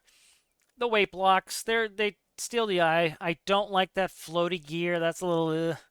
It breaks my immersion. I kind of see. I'm like, oh, that's cool, and I'm like, what's that? I like the paint job a lot. I think the different blue shades is nice. I like the booms. Look cool. I like that you went with something different and did a pusher prop. These things are all risks when you go away from what most trainers look like. Those are risks, and you were willing to take some risk for it. So I think aesthetics are good. I think give it a 9. I'll knock it down a little bit just because of that. The floaty gear. That's the only thing I really like.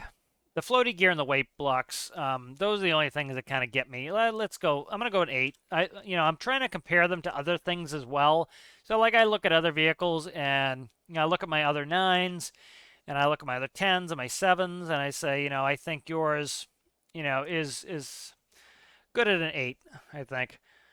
Fuel efficiency 10. Like I said, I'm not ganking anybody on fuel efficiency. Again, part of it was I didn't want to go out on this flight and end up, in the drink because I couldn't do a 5-minute flight, because we had gas guzzlers. Workshop page, let's take a double check of the little workshop page there. Nice procedures on there. You have me laughing. You have me looking at it. I like the joke. Extron is pleased to prevent the staller. I mean stellar. And it did have a little bit of a stall issue. So I like that. You made me want to keep reading it. And then when I got down to the procedures, you had nice dashes there where I knew, okay, go procedure to procedure. It wasn't like, I keep talking about one of them was like gobbledygook where it was so mashed together and I didn't know where I was and I'm trying to like look over and I had to scroll my screen. Like, you also set it up very nicely where I could scroll my other monitor and see cruise landing and then scroll it down post-flight, and so that was set up well. I liked your pictures. Let me see. I'm trying to see your thumbnail. The pictures were nice on there. So that was really good in the workshop page. I'll give the, again, I'm kind of grading on a scale where I'm looking at the other workshop pages. If everybody's page was yours, there'd all be a 10. But we have some real 10s out there that were fantastic. And so I'm going to give you a 9 on that. Let's see. You know what? I'll give you a 10 on that because again you had me interested. You had a story in there. Some of the 9s they had all the elements, but they didn't talk about the aircraft. They didn't they didn't show they were proud of the aircraft and this is why I named it this. Hey, here's a joke. I like that. So that was a 10 on there. So it did really well on that. I enjoyed the aircraft a lot. Just some minor things here and there, but again they're mostly nitpicks. All right, and so that's the end of this craft, and that is the end of the challenge. So this was the last one. And here we are at the final. So here are the 11 aircraft that were submitted for the challenge. There was one that was a little over on cost, so I'm not going to technically disqualify it, but one of them was over on cost, so I would double check. It was none of the top 3. It's not going to be my personal favorite, so you don't have to worry about that. But double check your costs, people. So let's go ahead and let's go to the number 3 in points. So the number 3 in points was the T-28 Trojan. So T-28 Trojan, I really liked how this flew. It's beautiful. I really like the workshop page. I like the some of the jokes on there. How for those who don't know, this was a Navy trainer. It had retractable gear. It had a fixed speed propeller. There were some cool jokes in there about how the gear was welded down and how the prop hub accidentally got welded so that it was fixed pitch. I thought that was really cool. I like the tandem design. The canopies got stuck a little. I didn't ding it on any points for that because that's kind of a game thing. Really good XML work on there. I liked, for example, the soot trail on there. Really nice detailing on there. The only area this really got hit on points was the steering. It was very difficult for me to steer around, and the first couple were tough, and I was afraid that I was going to have some steering issues, but some of them really were just beautiful to steer on the ground. And so, I went back and revised some of the scores based on, the competition. For example, if they all steered equally, they would have been more equally scored. There were some that just they steered perfectly on the ground, and I was incredibly comfortable, and some of them were frightening me on the ground. And so the T-28 Trojan lost mainly on its ground steering ability. Lack of the steering nose wheel, the differential braking. It works fine probably in real life, and I know I've done them in real life, but definitely the steering nose wheel is better in game. That helps a lot with that. So that's my number 3 position is the T-28 Trojan. Next after that is going to be the SR-22. SR-22 flew fantastic. Really flew fantastically. It's not as pretty as my other 2 top choices, but it really made up for it in its controllability. It was a 10 on human factors, as well was the Trojan. It was a 10 on handling characteristics. I changed it from flight characteristics to handling characteristics because the ground became so important. I didn't think the ground handling was going to be that big of a deal. I thought everybody was going to have them taxiing well, and some of them I was really struggling to taxi and especially land and get under control once they were landing, which was an important feature. It handled beautifully everywhere. It flew really well in the air. It handled beautifully on the ground. It was one of the best taxiers there were. on that. So that got a 10 out of that. 9 on aesthetics. Again, it took, again, I'm putting this up against its other competition. Some of them were just XML to the gills and gorgeous and proportional and had neat little features on them that I really liked. I think this one has I believe this one has the moving rudder pedals. That was a really big feature for me that I thought was really cool. They all got 10 on fuel efficiencies. I was only gonna ding them on that if they ended up, make it seem like they're gonna run out of fuel. Workshop page was really well done on this. It wasn't extraordinary like some of the others in the top 10. The other two got 10s on their workshop page. This one got a 9 on the workshop page. This one I really enjoyed flying a lot. And the number 1 is the PA-28 by Mr. G. So this one really checked all the boxes for me. I was willing to give it to some ugly duckling that flew beautifully if they all flew not so beautifully. But this one really checked all the boxes. This one, when I flew it, everything was a 10. And that was, it kind of surprised me. I didn't think I was going to get anything that was all a 10. Human factors, let's go ahead and we'll jump in this one really quick. And, get on the wing. There was a little step on the real PA-28, but, put in double doors, made some improvements to Piper's design. But, if you get in here, this feels like a real aircraft to me, and that is hard to do in game. The scaling is off in game, but I felt like I was in a real aircraft. Beautiful detail in here, a lot of XML work. It really made me feel like I'm in here. I was fine. I had to nitpick things in here because everything's laid out so well. But really, things are laid out beautifully in here. Nice color scheme in here. Everything's laid out wonderfully in here. I really liked the human factors in here. Everything was where it should be. Getting into the handling characteristics, 10 out of 10 for this. Everything was, it really reminded me of being in the real airplane. It taxied really well, and it was I believe it was the fourth one. So it was out of the first 4, it was the best taxier out of the first 4. We had some struggles in taxiing, taxied really well. All the flight procedures were excellent. The stalls were really great. No scaries on landing. Landed fine. Landed perfectly. So that was a 10 out of 10 on handling characters. Aesthetics, I would say this. There's 3 that would be my top 3 in aesthetics. Would be Mr. G's, probably followed by this Cessna, and then the Trojan. And maybe not even, let me see what I had for 10s. Yeah, those would be my 10s for that, were those 3. They're just, absolutely gorgeous. This definitely had the shaping correct. One thing I really liked that Mr. G was able to do is put a 4-cylinder in there. That's what they have for a real engine. That allowed him to get a, more compact cowling. My plane that I built kind of took reference off of the Cherokee or the Warrior. And he definitely got the scale correct. A lot of great detail in here. You see like a little bit of painting there. Rounding of the windows. Just really good detailing because the windows are rounded. They're not squared in real life. That little bit of detailing helped a lot. I like the tail number in there. As you see, that's got to be, you see that sticks out just to be able to get the tail number in there. But it's integrated well, so you can't even see it. You kind of have to go up to see it. Full moving tail was a great feature that's on the real aircraft, so definitely did his research on that. Excellent aircraft all around for that. But like I said, my 3 lookers would be that, Mr. G's, the Cessna, and the Trojan. Some of the great taxiers, this one here, definitely lost on some aesthetics categories, but it flew beautifully. It was a great taxier. I love its compact size. This was a great taxier as well.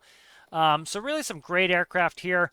Some of them had some issues, but, that's all stuff that people can fix. And so those are my top 3. Now, I was hoping that I was going to get a favorite that was not going to be in the top 3. But, my favorite, I would be doing a disservice to Mr. G if I didn't give him my favorite as well. And this one brought back the most nostalgia for me. this one felt like, a sweaty day in Florida, getting in the PA-28 Warrior as I was trying to go train students in 98-degree heat. This feels appropriate to me. Like, even the layout of it feels correct. Having the back seats the way they were, feeling cramped. Like, I want to sit in this airplane, and it's definitely my favorite. I was almost going to try to give it something else that wasn't one of the top 3, but this was my favorite. And so, this is both the points winner and my favorite.